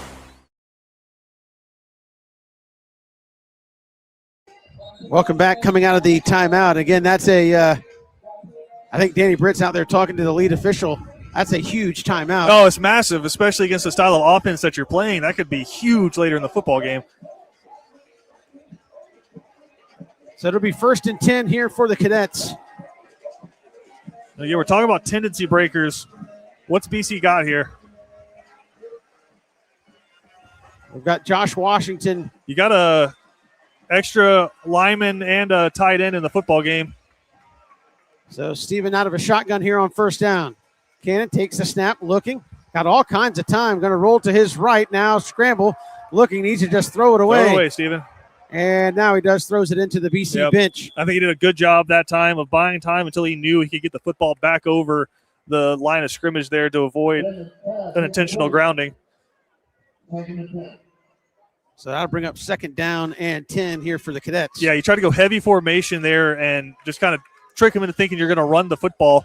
And that time you did a big, long couple routes over the top, but good job by Marist staying disciplined on the back end. And a disciplined pass rush that time for Marist as well. Forced Stephen Cannon outside of the pocket instead of letting him step up. Cadets with only 2 wide receivers in the formation. They got tight end and Stanley Smart. And a flag comes out. BCE break with 12. They didn't run anybody off the field. Bubba Frazier was standing on the sideline. Now they're going to wave it off. And now that's beneficial to BC because they reset the play clock. The play clock was down to 6. Well, it was, but I think the flag was on Marist, and Marist just ran a guy off late. So it'll be 2nd down and 10. They'll move Stanley Smart over to the left of Stephen Cannon. Here's the snap. Stephen looking out in the flat, caught. Josh Washington at the 25, lowers his shoulder, shoved out of bounds at the 20. Going to be awfully close to a first down. If you go from that far side official and the near side official, that should be a first down. And you talked about it. Josh Washington caught that about 5 yards short and then put his chest into a Marist, or put his shoulder into a Marist Eagles chest and able to push forward for a first down. And BC Brothers moving. We'll move those chains. And a first down here for BC. Yeah, BC going fast now. So Cannon out of a shotgun, but everybody in tight. Here's the snap. They'll give Josh Washington inside. He'll push towards the 15. There's a winner on first down. And he's brought down and a gain of 5 on first down to bring up 2nd and medium. Yeah, when he needed it, BC goes tight formation there, kind of duos on both sides, but bring everybody in and hands the football to Josh, and he does a good job finding a little bit of a crease right there on the sweep. But now it's 2nd and 6 instead of 2nd and 10, and it feels a lot better. And I think BC now getting into a territory where they feel like, hey, we can line Parker Lewis up if we need to. 2nd down for the Cadets. Everybody to the short side. Stephen Cannon will run it. He pushes ahead. Oh, kind of got spun around and slung down. I think they're going to give him the 13-yard line. It'll bring up 3rd down and about 3. And they may take this to the 4th quarter. So both teams got it one time in the 3rd quarter. Cadets leading it by 4. And I think they're going to take this to the other end. Christian, at the end of 3, Cadets still lead at 21-17, but they're driving. 12 minutes to go here in a nail-biter. This is Cadet Football presented by Cash and Carry on Watch BC Sports. Want to make some extra cash just by sitting on your couch? At Cash and Carry in Savannah, Georgia, we buy any car, no matter the condition, and take it right off the road. Just visit the link, enter your car details, and get an instant offer. Cash and Carry, turning cars into cash without leaving your couch.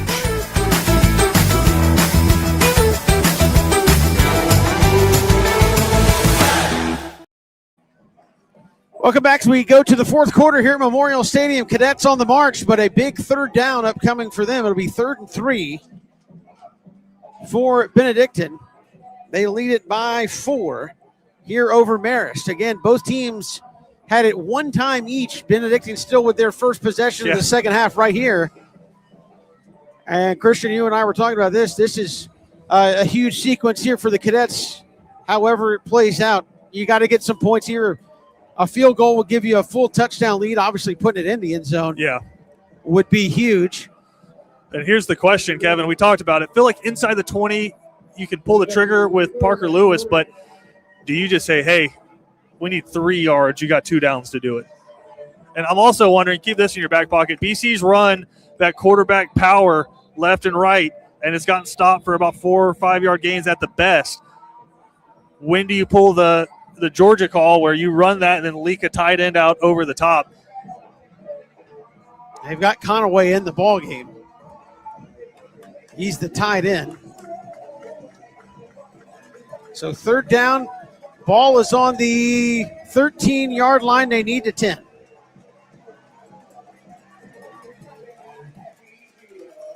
As we start the 4th quarter here from Memorial Stadium, Cadets will work towards the north end zone, right to left.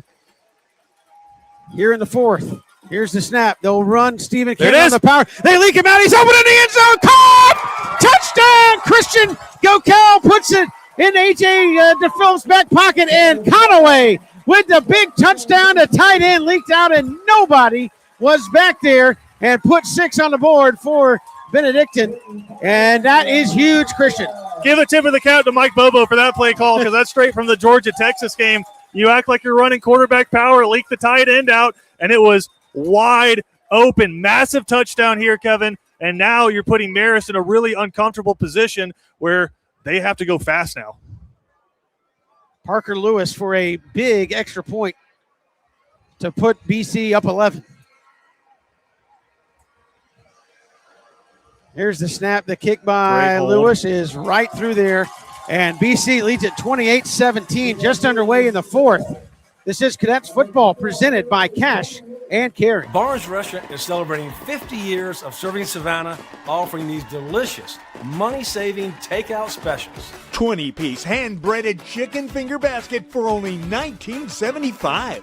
12 pieces fried or rotisserie chicken for only $19.75. And feed a large group quick with our 50-piece fried or rotisserie chicken for just $50. Call ahead for faster service or order online at barnesrestaurant.com.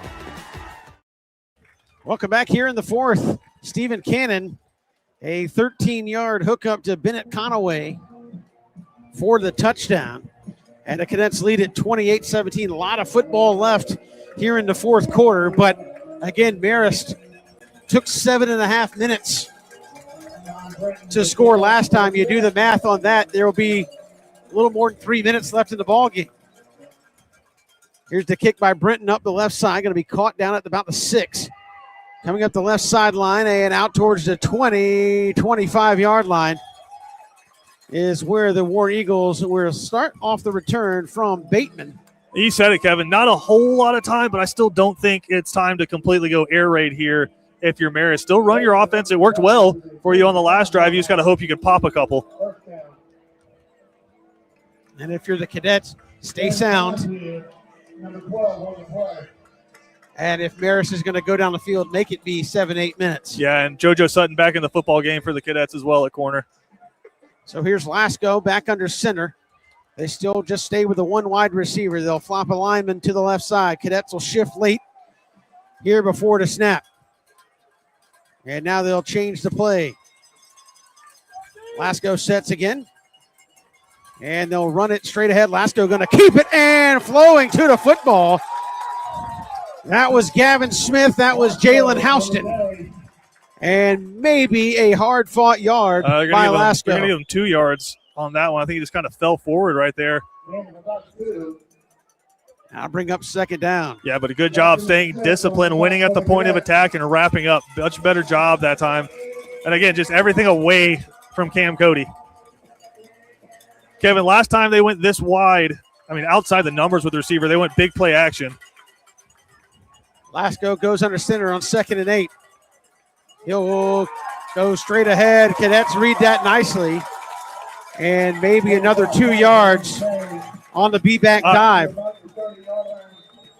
3rd down and 6. I'll say the spots have been generous because they're going to give them an extra yard on that one. But still, 3rd and a long 5 right here for Marist. I do not want to put Benedictine's offense back on the field.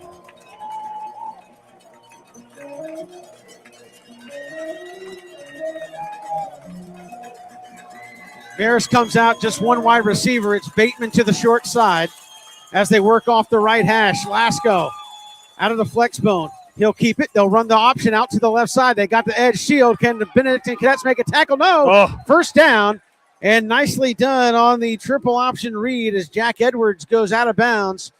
They'll mark him up at the 36-yard line, just enough for a first down, and they'll move the chains. Yeah, first time all night we've seen the counter come out, Kevin, where the quarterback faces towards the home sideline but then spins all the way back around to run the triple option back the other way towards the away stands. That was pretty. That's Donovan McNabb, Syracuse, freeze option type stuff right there, and just going deep in the bag right now is Marist. Marist runs a little show-me motion there. They'll reset as Lasco goes under center. They'll run it with Lasco, and he'll take a shot as he tried to cut it back inside. But Jalen Houston, who continues to play well, will bring him down after a gain of about 4. And still just no hurry from Marist. Every snap's happening with about 5-6 seconds on the play clock. So BC doing what they need to do, but got to get a stop on one of these third downs. And Marist, Alan Chadwick's been running this for 40 years. Yeah. Seen it all. So about half a wishbone behind Lasco on second down. They'll run it straight ahead. Cadets snuff that out. It goes nowhere. And that was big Cam Cody coming off the bottom of that pile. Cameron Cody. The Clemson signee. And they ran straight into big 55 and shut it down right there. And again, Cam Cody, what a story, Christian. Certainly a lot of folks around BC know it. Back when he was in 9th grade, had to be revived on the practice field. Heart stopped on the practice field, and 2 of the trainers who are still down there for BC resuscitated him and saved his life. And here he is as a senior having a heck of a season going to Clemson. Over the middle. What a caught, catch. What a catch in traffic. Tackle made by JoJo Sutton, who came out of there with it. Big 85. That's going to be McLaurin. Yeah, and they just go match up there. They call him a wide receiver, tight end, just big body on small body, and ran a slant. He just kind of boxed him out like he was playing basketball. I think Marist does a really good job of saying, hey, players not plays sometimes, and that time just schemed one up. We're able to pick up a first down. So 1st and 10 from the Marist 49. As Lasco goes under center out of the triple option flex bone. Lasco will keep it straight ahead. Gavin Smith grabbed him, and he'll drag him ahead for about another yard, give him a gain of 6 on first down. Still 5 yards on first down. And for BC, if there is a concern right now, if they're able to get this one in, even if there's only 5 or 6 minutes left in the game, you've been able to move the football, but it hasn't been overly consistent. So how confident do you feel in that 4-minute drive where you're just working the rest of the clock out? Second down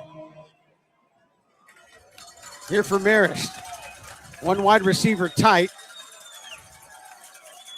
And they'll give it to the B-back straight ahead. He'll have the first down into BC territory inside the 40 to the 39. That'll be a first down and move the chains. It's just so fun to watch, Kevin. They're pulling out all the stops. That time the double lead ISO, but they hand it to the first guy through. BC was looking at the quarterback and the other running back who was back there, but first guy through picks up about 7 yards on that play. And all of a sudden, inside your 40. Getting close to field goal range at the very least. Again, you're up 11. Yep. 7.5 minutes to go here in the ball game. Marist will move another wide receiver way out past the numbers here to the right. Here's the snap. They'll run a reverse back here to the near side. LaDamian Guyton trying to track him down, just missed. And then a tackle on the backside. Nice open field tackle by Omari Burst with some assist from Makai Williams. That'll be a gain of about 3, second down. I think LaDamian Guyton did just enough right there to kind of force him to arc that route over the top and let the rest of the guys get there. So even though he was getting pushed by 2 guys, still able to find to the backfield, force the guy out and around, and makes that only a 3-yard gain. Big second down here for the Cadets. They got Cam Cody here to the near side. Marist are going to go straight ahead with the quarterback. Lasco stood up. Larson Little met him in the hole. Maybe a yard on the play to bring up 3rd and 7. Yeah, just good coaching right there where you see that fullback come through. Somebody has to be assigned to the quarterback, and Little did a great job not biting and becoming an extra tackler on one guy. Kept his nose on the quarterback, made a big play, and now this is 3rd and long. Big 3rd down and probably 4-down territory for Marist. So BC's thinking stop. Marist is thinking give us 3-4 yards. We're still okay. I mean, if you pick up 3 yards here, do you just send the field goal kicker out there because he blasted one last time? I think it's interesting because you're up 11. Yep. The field goal still, you'd have to score and get a 2-point conversion. 4 wides for Marist here on 3rd down. Here's the snap. Lasco, big blitz over the middle and complete. A flag comes out. Yeah.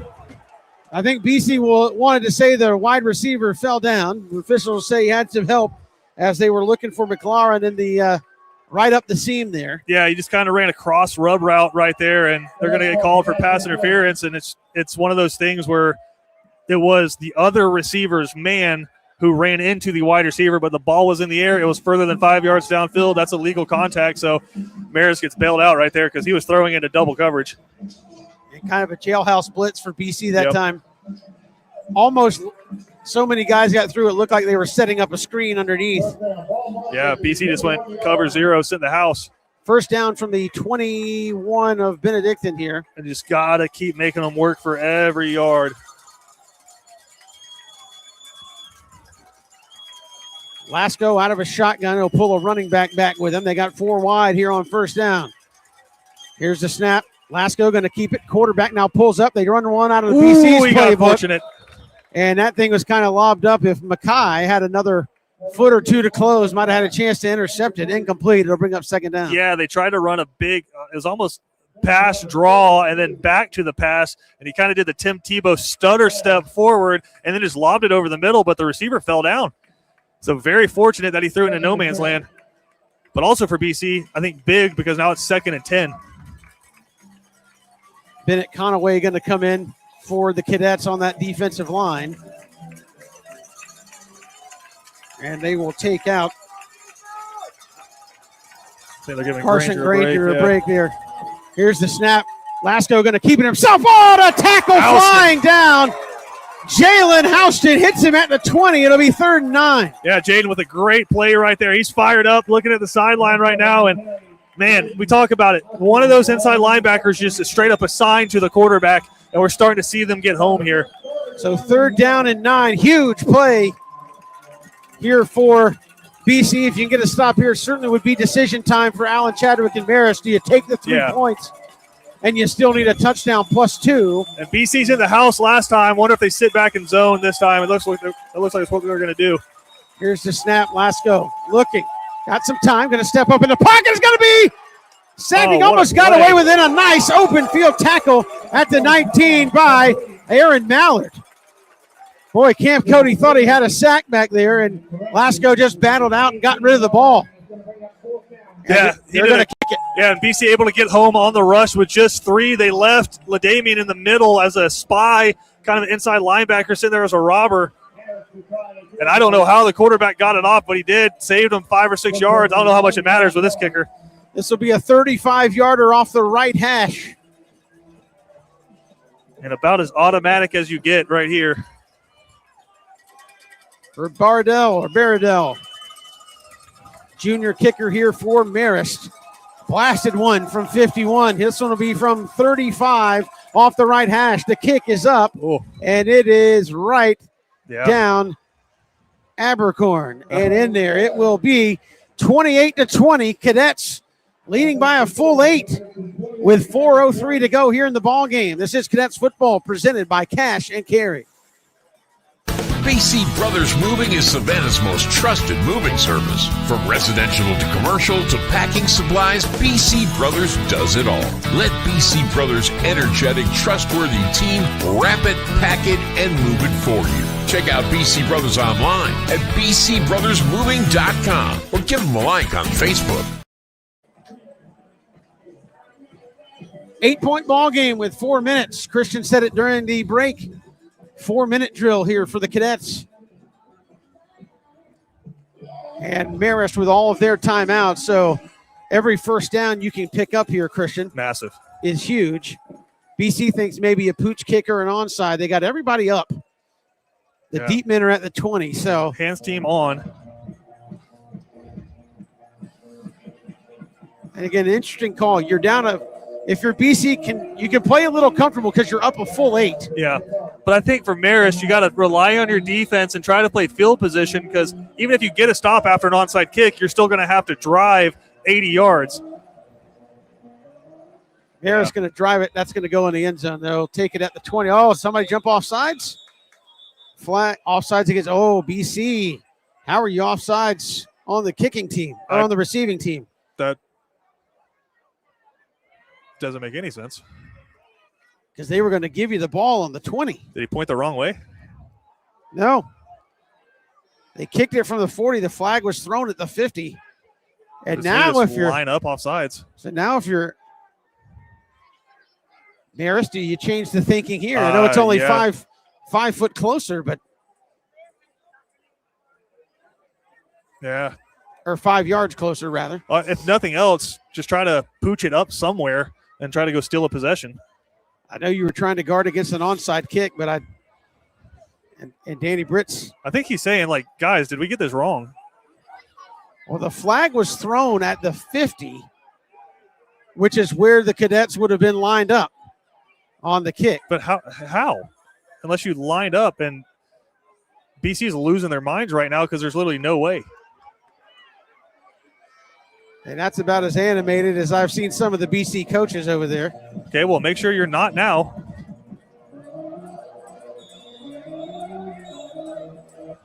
You got somebody offsides again for BC. Telling them to back up. You got a guy standing at the 45.5. Now they're backing up. Don't want to back up too far.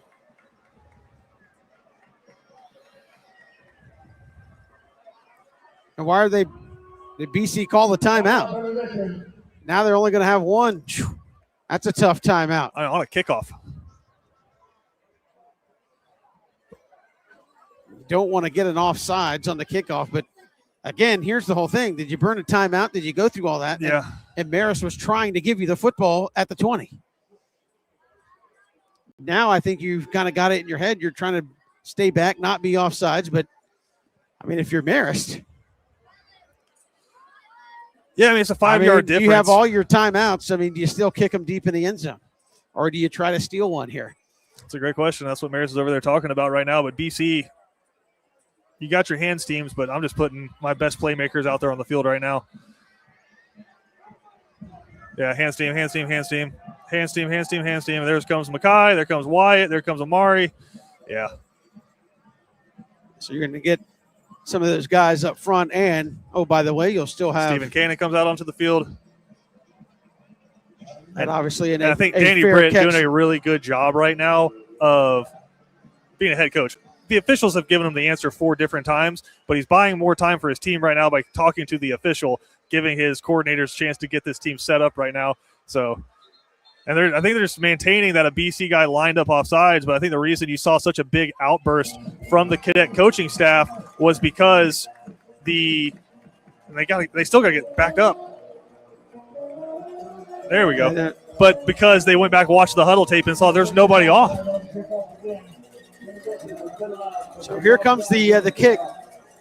Looks like straight formation for Marist. Please just kick it out of the end zone. That'd be so funny after all this.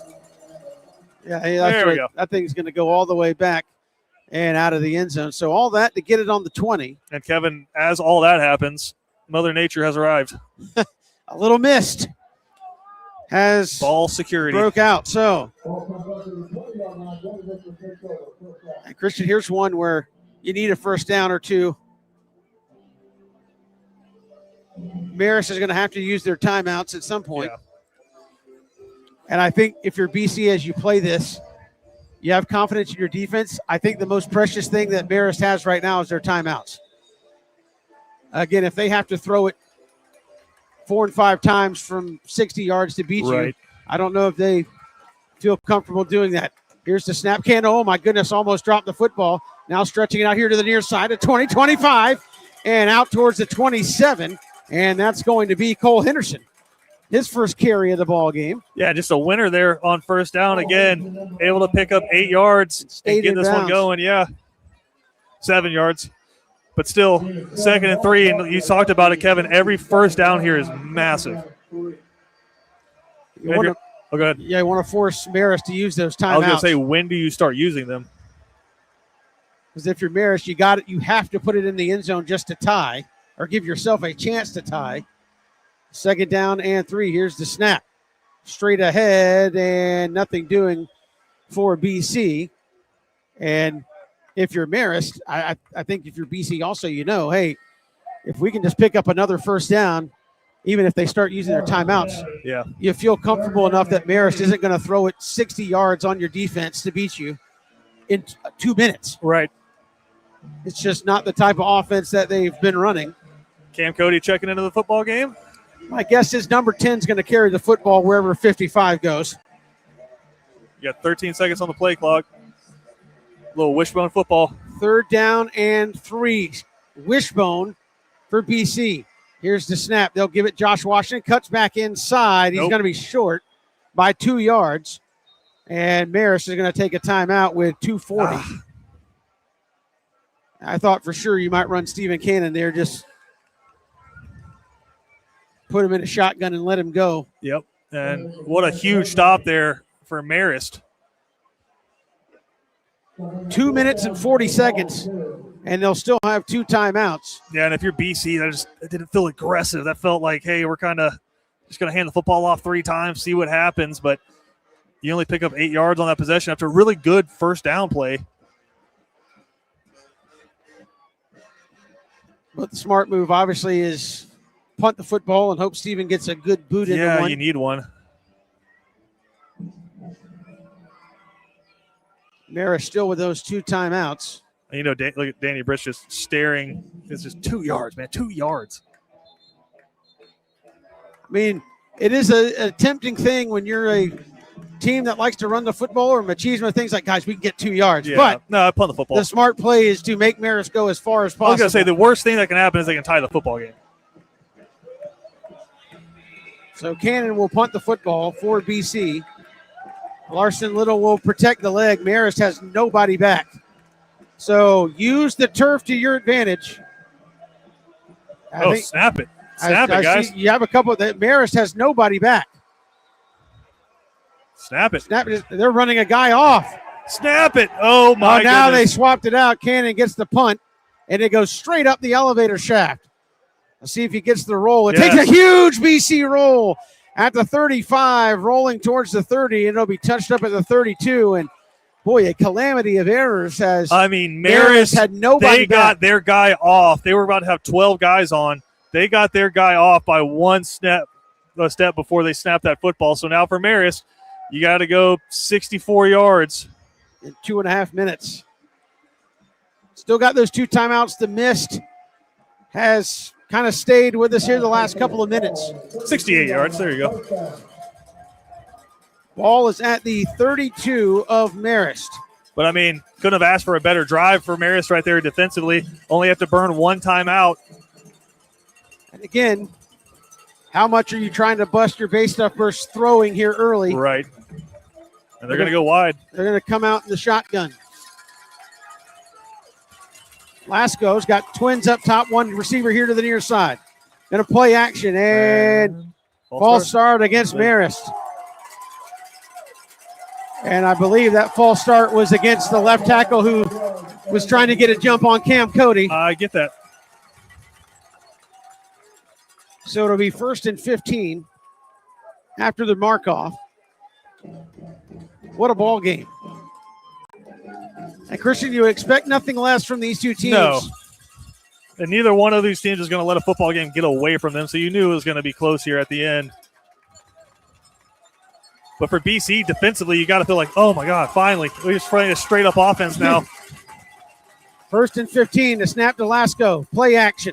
Looking. He's going to wind up, throw it down the field, looking for a man, and it is incomplete. Boy, had it in his fingers, was looking for Bateman into double coverage and just couldn't bring it to the ground down at the BC 28-yard line. It'll bring up 2nd down and 15. Yeah, that young man's played both ways. They try to get a big play action, and some people might say, oh, wow, he got behind him. I think Mekhi Williams and JoJo Sutton that time were just kind of Amari Burst were just kind of tracking the football and going up for a pick right there. I mean, they were in phase the whole way. 2nd down and 15. Conaway's going to check in again. Mist is picked up a little bit. Yeah, I mean, this is Mekhi Williams' time. He's got 4 interceptions through the playoffs so far. Be massive for one right here. Here's Lasco out of a shotgun. 4 wides. Looking. Going to wind up, throw it short. It's going to be, missed a tackle up the near sideline and out of bounds at the 50. Not sure where JoJo Sutton was running, but he just whiffed on the tackle. And Marist out near midfield in the first down. Kevin, I think he's hurt, and I think that shoulder is bothering him. And so he tried to come up and just try to thud a guy instead of wrapping up, and that was huge. It should have been a 5-yard play, turns into a 20-yard gain. Clock continues to roll here after they set the chains. 2 minutes to go, but Marist right out near midfield. Aaron Mallard in now at one of the corner spots. Lasco with the snap. He'll roll to his left. Looking. Oh, my Cam goodness. Cody up there. Here comes the rush. He's going to be taken down. Cam Cody just picked up 3 human beings and deposited them into the backfield. And it looks like Marist is going to call a timeout. That was your 2 pass rushers doing what they needed to do right there. And they've been living for this moment all game long. LaDamian Guyton finished it off. A timeout, Alan Chadwick. Do we stay right here? I think we're going to. BC football presented by Cash and Carry. And again, 1:45, 1 timeout left for both teams. And it's 2nd and 16. And again, I think you feel like you have enough athletes in the defensive backfield to not let them beat you deep. Nothing cheap, nothing deep. They have to get in the end zone to at least try to tie you, Christian. So, again, you're not dealing with Stephen Cannon type arm at the quarterback situation here. So you're still on the negative side of the 50. I think you can play comfortable and know, hey, by the way, I've got 2 major D1 studs that are rushing the quarterback here on an obvious passing down. Yeah, and I think now is the time where, hey, if you've got any kind of lingering injury, something that might keep you from making a play, you got to be honest now. And we're seeing that JoJo Sutton's on the sideline. BC's to their 2 backup corners right now with Amari Burst and Aaron Mallard, but 2 athletes they trust a lot. And it's going to be your rush 4, Bennett Conaway, Cam Cody, Gavin Smith, and LaDamian Guyton. That's pretty good. 2nd down and 16 at the Marist 44-yard line. Lasco's got 4 wides, 2 tight on either side. Here's the snap. Lasco looking, going to throw over the middle. Almost intercepted. My goodness. Boy, Mackay had a mid on it and just couldn't reel it in. It's going to be 3rd down. Yeah, it's just not their comfort zone. And that time floated one over the middle. The receiver didn't have a chance. And Mackay, it was so awkward that he had to try to make a play, but just kind of in no man's land, just fingertips away from a game-sealing interception right there. But, 3rd and 16. You got to get 2 plays here. Yeah, now you're going to go extra DB, so dime package here. Got Josh Washington on. 4 wides again, same formation. They've got twins either side, but everybody in tight to the ball. Here's the snap. Lasco looking, throws it over, and it's going to be caught. And bounds. They're going to give him out of bounds. That's going to save Marist a timeout. Yeah, he caught it at the 50. It'll be 4th and 10 here for Marist. So play of the ball game right here, Christian. Not enough timeouts for Marist to get you off the field if you make the stop here. Yeah, BC playing soft zone coverage right there. They threw one underneath, and that's what BC wants. They just want to let him throw it underneath, then pull the string, get up there and make a tackle. 92 seconds left to go here in the ball game. Play of the game right here. 4th and 10, potentially for the right to go to the state championship. Trips to the right, 1 receiver to the left. Lasco, high snap, pulls it in, looking, blitz up in his face. He's going to be flushed, throw it underneath, and complete! And the Cadet defense holds. They're going to have to kneel on it a couple of times, but the Cadets on their way to Mercedes-Benz to play for the state championship. And a hell of a battle tonight against a state powerhouse in Marist. And they take them right down to the last minute, Christian. Kevin, 10 matchups with this football team. You're 1-9. Talk about flipping history tonight. Huge plays down the stretch from this defense, and the offense doing enough to get you the win. We talked about it. 2 historic programs, 2 programs that have won a ton of state championships. It was always going to be close. Could you be the one at the end to make a play and give so much credit to that BC secondary? And now the formation you've been waiting on. The victory formation. Haven't got an update on that Kell Creekside game. It was 21-3 at the half. Creekside was up. Creekside has not lost all season long. This is what you play football for. And a kneel down by Stephen Cannon. Alan Chadwick going to take a timeout. And again, can't take him on the bus with you. You're going to use him. And BC will have to snap it at least twice, I believe. And the Cadet faithful on their feet. They're starting to feel it. A trip to the state championship. It will be a Monday night in Mercedes-Benz, 7 o'clock for the Quad A state championship. You going to be there? I'll be there. I think I'll be there.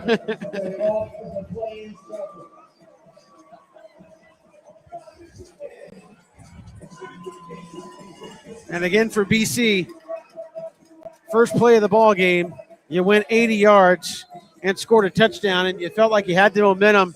Marist did what Marist does, and that's we're not going to go quietly into the good night and put up a heck of a fight coming down to a 4th down, and BC's defense holds. When you always knew it was going to be hard for Marist to claw their way back in, especially from a 2-score lead. That's why that last touchdown was so massive for BC, just putting this one a little out of reach for Marist. Touch of the knee by Stephen Cannon. No more timeouts for Marist.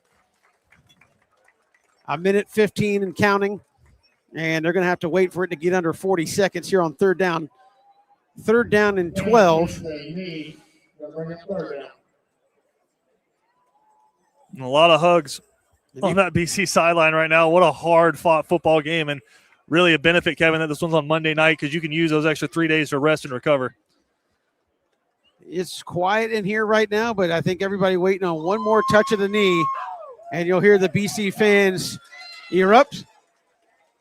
Cannon goes under center. Wait. Oh, somebody moved. Oh, my goodness. Somebody moved for Marist. Come on, guys. And the rain has picked up a little bit. I think everybody's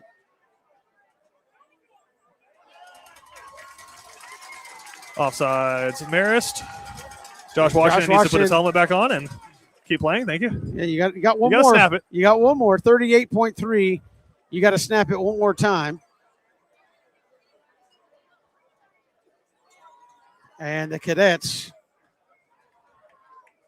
will look to go play for their 3rd title under Danny Britt. Here's a touch of the knee. The Cadets headed to the state championship game. Handshakes all around. Marist played a heck of a football game tonight. And the Cadets, you get one more to play one more. And now there is just one more. A chance to go get you a ring and kind of come full circle. These guys got a ring as freshmen, Christian Gokel, and now the senior class with a chance to go play for another one. You said it, Kevin, and Danny Britt, what he's done with this program has been unbelievable over the last 15 years. Chance to win a 4th state championship. Started with those guys like Stevie Powers and the Ionones out there, and now a chance for these guys, Stephen Cannon, Bubba Frazier, Stanley Smart, LaDamian Guyton, Cam Cody, so many other players, Makai Williams, who have just written their name in BC lore to go out there and get their 2nd state championship. And see the student section jumping on the field to join them. Just such a big win over such a perennial power there in Marist. And now on the other side of the state, it's East versus West, and Creekside's been running through everybody. You got a heck of a challenge coming up in 10 days. Certainly do, as the Cadets win it 28-20. And that means just one thing. It's time for the attorney Jonathan Dunn post-game show. We'll name our Cool Vibes Pizza player of the game, and we'll talk to Danny Britt once he makes his way up out of the raindrops here at Memorial Stadium. Cadets are winner, state championship bound on a Monday night coming up in about 10 days. Post-game show coming up right around the corner. Criminal defense, family law, child custody, DUI, and divorce. When so much is on the line, you need expert legal representation. The one to call is Savannah's own Jonathan V. Dunn, PC, attorney at law. Voted the Thomson Reuters super lawyer consecutively since 2023 and an Avo top attorney rating of 9.7. You can count on Jonathan V. Dunn to leave no stone unturned to deliver the justice you seek. Contact 912-200-9352 or online at JVD. Dead or alive, we want your car.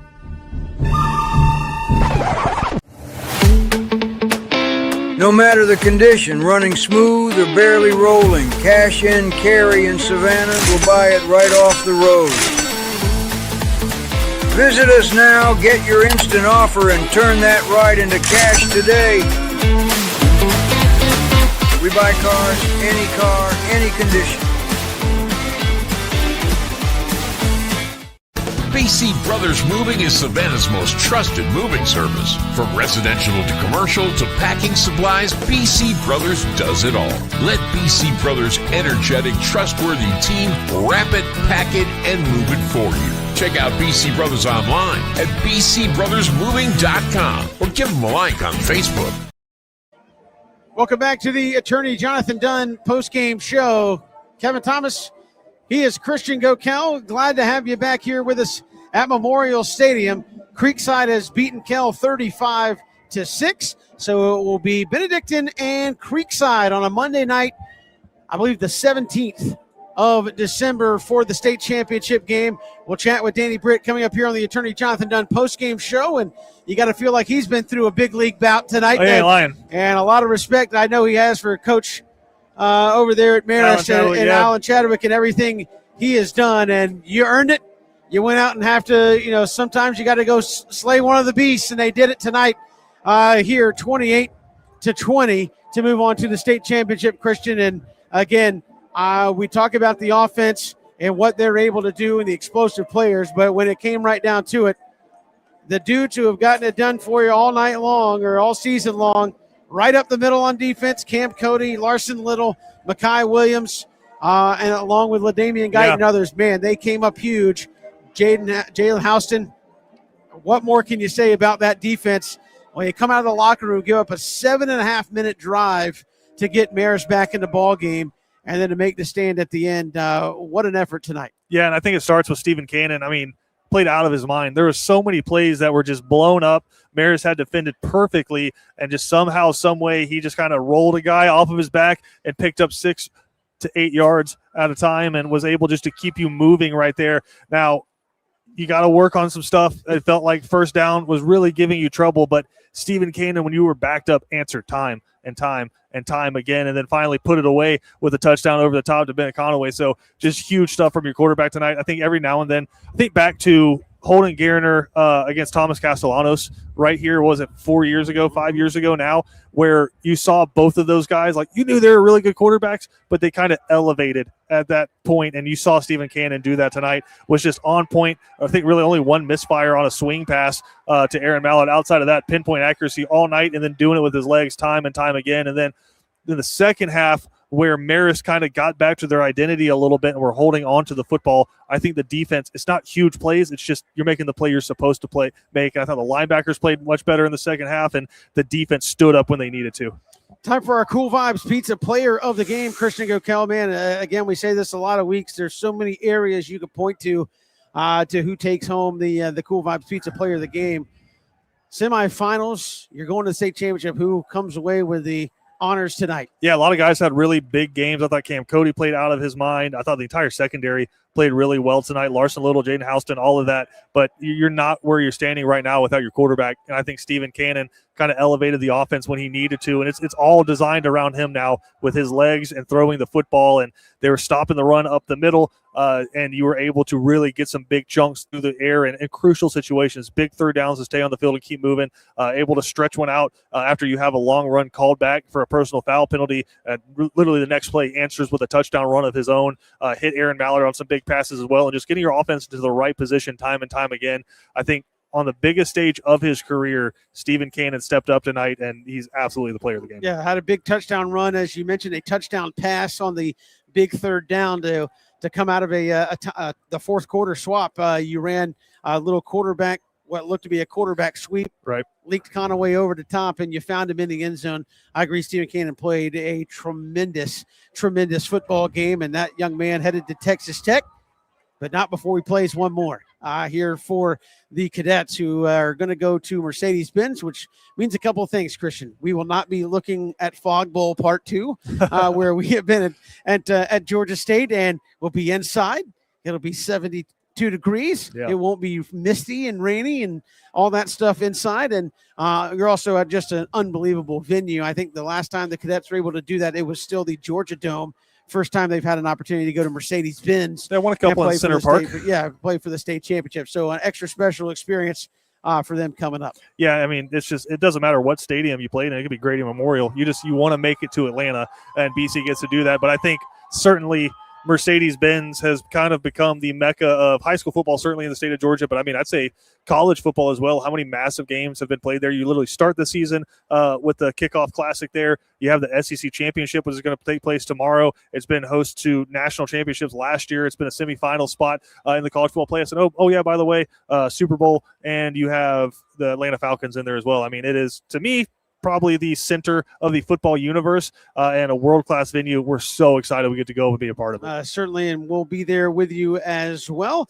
Coming up for the state championship there in Atlanta, they will play Creekside, where Dennis Knight gets first dibs. I was going to say, tell Dennis to send Danny Britt our way when he's all said and done. But Danny Britt will join us coming up. You're playing Creekside. Creekside is not lost. No. We saw that last week with Central of Carrollton, and for whatever you want to say, Christian, this is a team that you go schedule ranked, has not played as maybe a Maxwell rated schedule as BC. Kell was maybe one of their tougher opponents. Certainly. They still won 33-6. Yeah. They've been averaging 59 points. So Kell held them down a little bit, but still a team that's going to be able to score.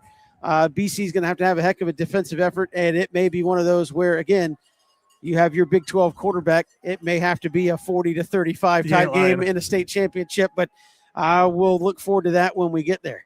Yeah, and look, Creekside, speed. They've certainly got it. BC's got it as well, and I think Creekside will say the same thing. Both teams looking forward to having at least a couple extra days off to rest their guys up and get ready for that one. I'm curious what the itinerary will be for BC. No, in the past, gone up the day before, so you have fresh legs when you go out there. It's a night game coming up, which will be really cool. So your prime time in Mercedes-Benz against an undefeated football team. You've already taken down one of them in the playoffs so far from the same area of the state. Now you're getting ready for the team that has been the preseason number one and has run the table as number one across 4A this year in Creekside. And it's just one of those things that's really cool. It's what I love about high school football. You still kind of get that spread out feel to it a little bit, where you hear rumors and you hear rumblings about that good team over there in Creekside, and I'm sure they're going to live up to the hype.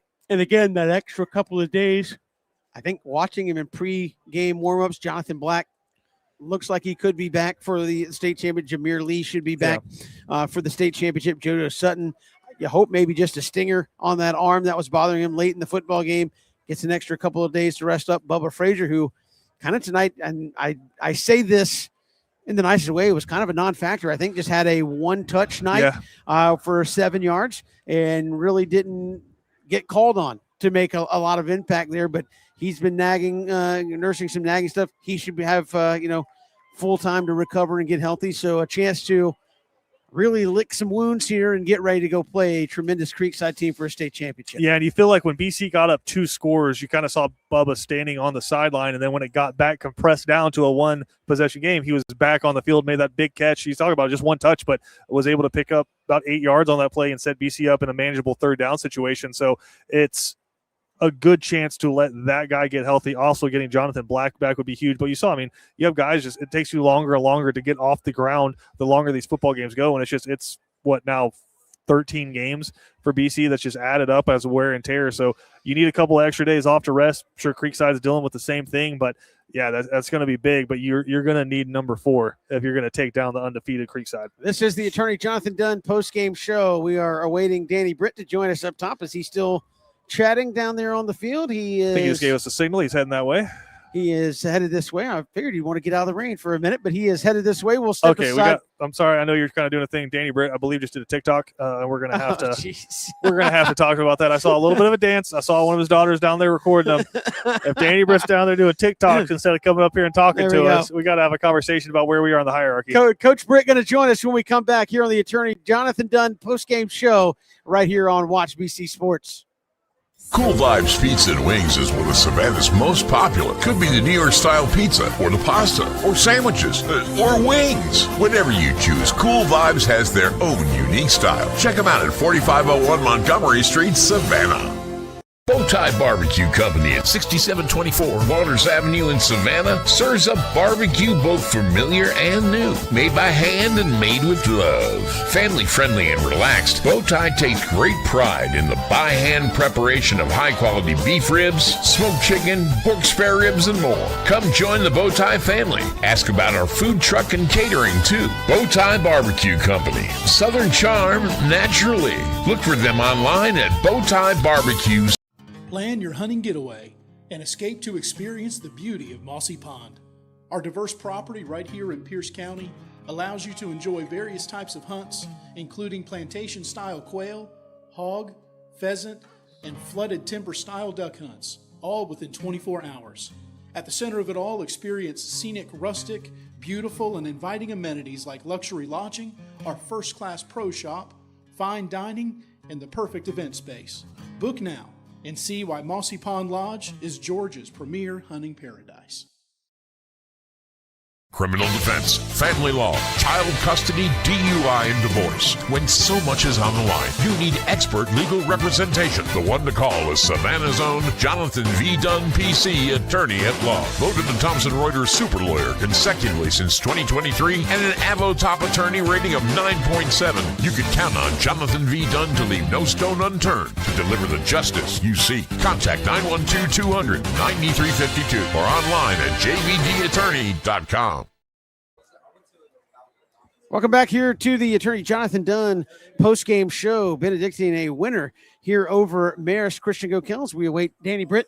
He's making the trek up here to the top of the stadium. We'll have to give him a second to catch his breath. Yeah, you ain't lying. Here as well. But what a battle tonight. You came out and scored in the first 12 seconds of the ball game, and we talked about playing from ahead, and you have to do that against Marist, and they did that right out of the gate. Yeah, and it ends up looming large, Kevin, because that touchdown, the difference in the football game, and just a huge play. Aaron Mallard has become such a predominant part of this offense during this playoff run. And I know Bubba Frazier slowed a little bit with an injury right now, but able to get out there, give it his best. And I think the offensive line in the second half held up when they needed to, and just some stuff to address. But also, I mean, sometimes you just got to say, hey, you're playing a really, really good football team, and you did enough to come out and win the football game, advance to the next stage. And Coach Britt has made his way up here to atop Memorial Stadium. We'll let him slide in here and catch his breath. And Coach, you knew it was Marist. You knew it was going to be a rock fight. What was it like down there on the field? Yeah, it definitely was. I thought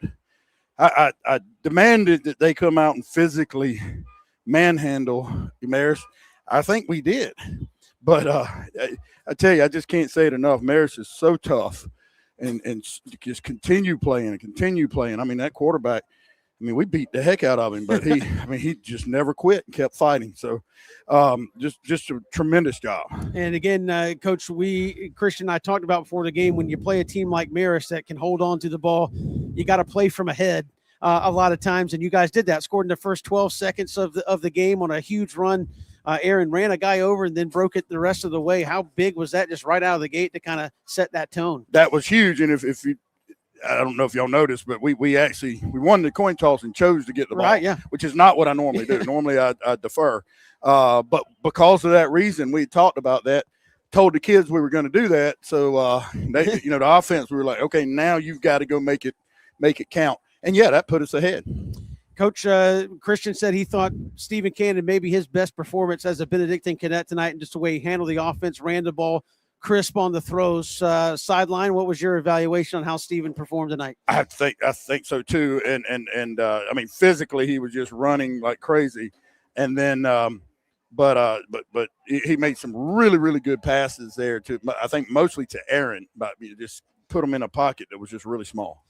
Defensively tonight, Coach, your guys a little bit different. When they got into obvious passing situations, you guys could pin your ears back a little bit. But, man, linebackers tonight flying to the football, and you got to stay patient when they're 5 and 6 yarding you to death and just say, all we need is that one to slow them down. And second half, it seemed like you guys were able to do that. And that's just what you have to do against Marist. I mean, you don't come out and just stop them, because Coach Chadwick's been running that offense for so long, and they do it so well. That you just got to accept that they're going to move the ball some. You just have to try to get your opportunity, and then they make so few mistakes. We didn't. I don't know that we capitalized on any mistake they made. We came really close a few times, but But anyway, I thought the defense played really, really hard. Kind of your thoughts there when you come out of the locker room. They did go 7.5 minutes right out of the locker room to put one in the end zone. And again, it wasn't like you were just getting bludgeoned to death. It was 4 yards here, 5 yards there. Could you get off on third down? No, they moved it again, and it just took all day for them to score. What was kind of the thought when they closed the gap on you a little bit? Yeah, well, as they're doing it, I'm thinking, well, one, if they can run this much time off and we can stop them or hold them to a field goal, that's going to be really, really good. We're in good shape. But, when they scored, I still wasn't that worried. It did close the gap, but I wasn't that worried because, again, it took, almost 8 minutes. Right. And I felt like we could score again. Well, Coach, you're headed to a state championship, and you say it a lot. This is why you come to Benedictine. You'll be playing Creekside, who beat Kell tonight, but this is why you come to Benedictine, right?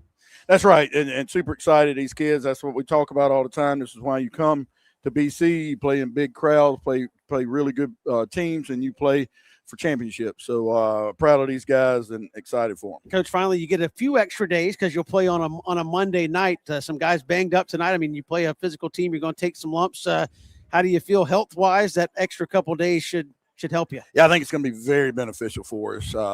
Certainly that game's very physical that we just played. Just the style of it's very physical. I think we came out in good shape. I don't really know yet. Hadn't got a report, but yeah, I think it definitely. We're going to go back to work Monday, but we're going to kind of spread it out over the time and try to heal their bodies. Practice is fun though when you say, fellas, we're playing for a state That's championship. Right. So that's right.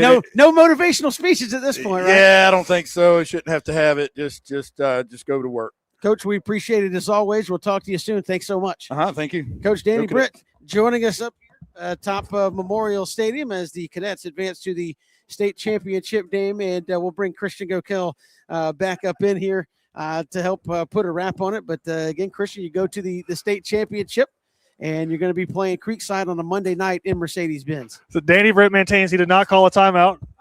He didn't call a timeout. That was my biggest question, is if he called a timeout, and then which one of your daughters had you doing a TikTok dance down there before you came up here? Yeah. I did not call it. I was asking AJ if he wanted to. Coach, you're clapping, right? You're clapping. He is clapping. That's it. Georgia done, baby. So they go to the championship, Christian, against Creekside, and again, a physical contest tonight against Marist, and that extra couple of days is certainly going to be helpful. He said, feel like you're pretty good, but some guys that I think you look at them and say, if it was the state championship tonight, that might have played Jonathan Black and some others. Yeah. It's the last game, but you're able to get by and hold them out another 7 or 8 days before you have to play again. I don't know if you're leaving guys out at this point of the season. I think if they could go, they would have gone, and I'm sure they all gave it a test at the beginning, but you're without Jameer Lee tonight. You're without Jonathan Black, like you said. Bubba Frazier still kind of limited. So if you get those 3 guys back, you're feeling pretty good about going there. Obviously not at full strength because you're still missing guys like Isaac Scott, but about as close to full strength as possible. Well, the Cadets win tonight, which means Thursday, everybody should have a lunch date, high noon, with my man Christian, Coach Britt, at Bowtie Barbecue for the Danny Britt Show as they preview the state championship. And Christian, there's a lot of things as a coach. Hey, there's no motivational speech now. You don't have to do a lot of prep when you're saying, hey, we're going to play for a state championship. A lot to talk about and the culmination of what has been a fantastic season for Benedictine. Yeah, and now you're one step away from what your goal has been since the beginning of the season. We talked about it so much. Sometimes it's not fair that, hey, you're expected to win a state championship, but I think these guys know it's for no other reason besides who they are as players. We know how talented you are as a football team, as football players, and because of that, you are expected to win a state championship because of who you are. And I don't think that's something that should be a negative. I think that's something that's a positive. We hear it all the time, the pressures, the privilege, and all that, but it's the reality. I mean, you have such a special group of players here together right now. You got one more step, 4 quarters, 48 minutes to make it happen. And Christian is gearing up his best Billy Bob Thornton speech, and listen, I love Billy Bob. I'm a Kyle Chandler coach. If I had to hire one of those guys from the Friday Night Lights series, it's Kyle Chandler. So that being said, we'll see you from Mercedes-Benz for the state championship coming up on Monday, the 17th, 7 o'clock for the 4A state championship against Creekside. For Christian Gokel, I'm Kevin Thomas. Have a wonderful evening, and we will see you soon right here on Watch BC Sports.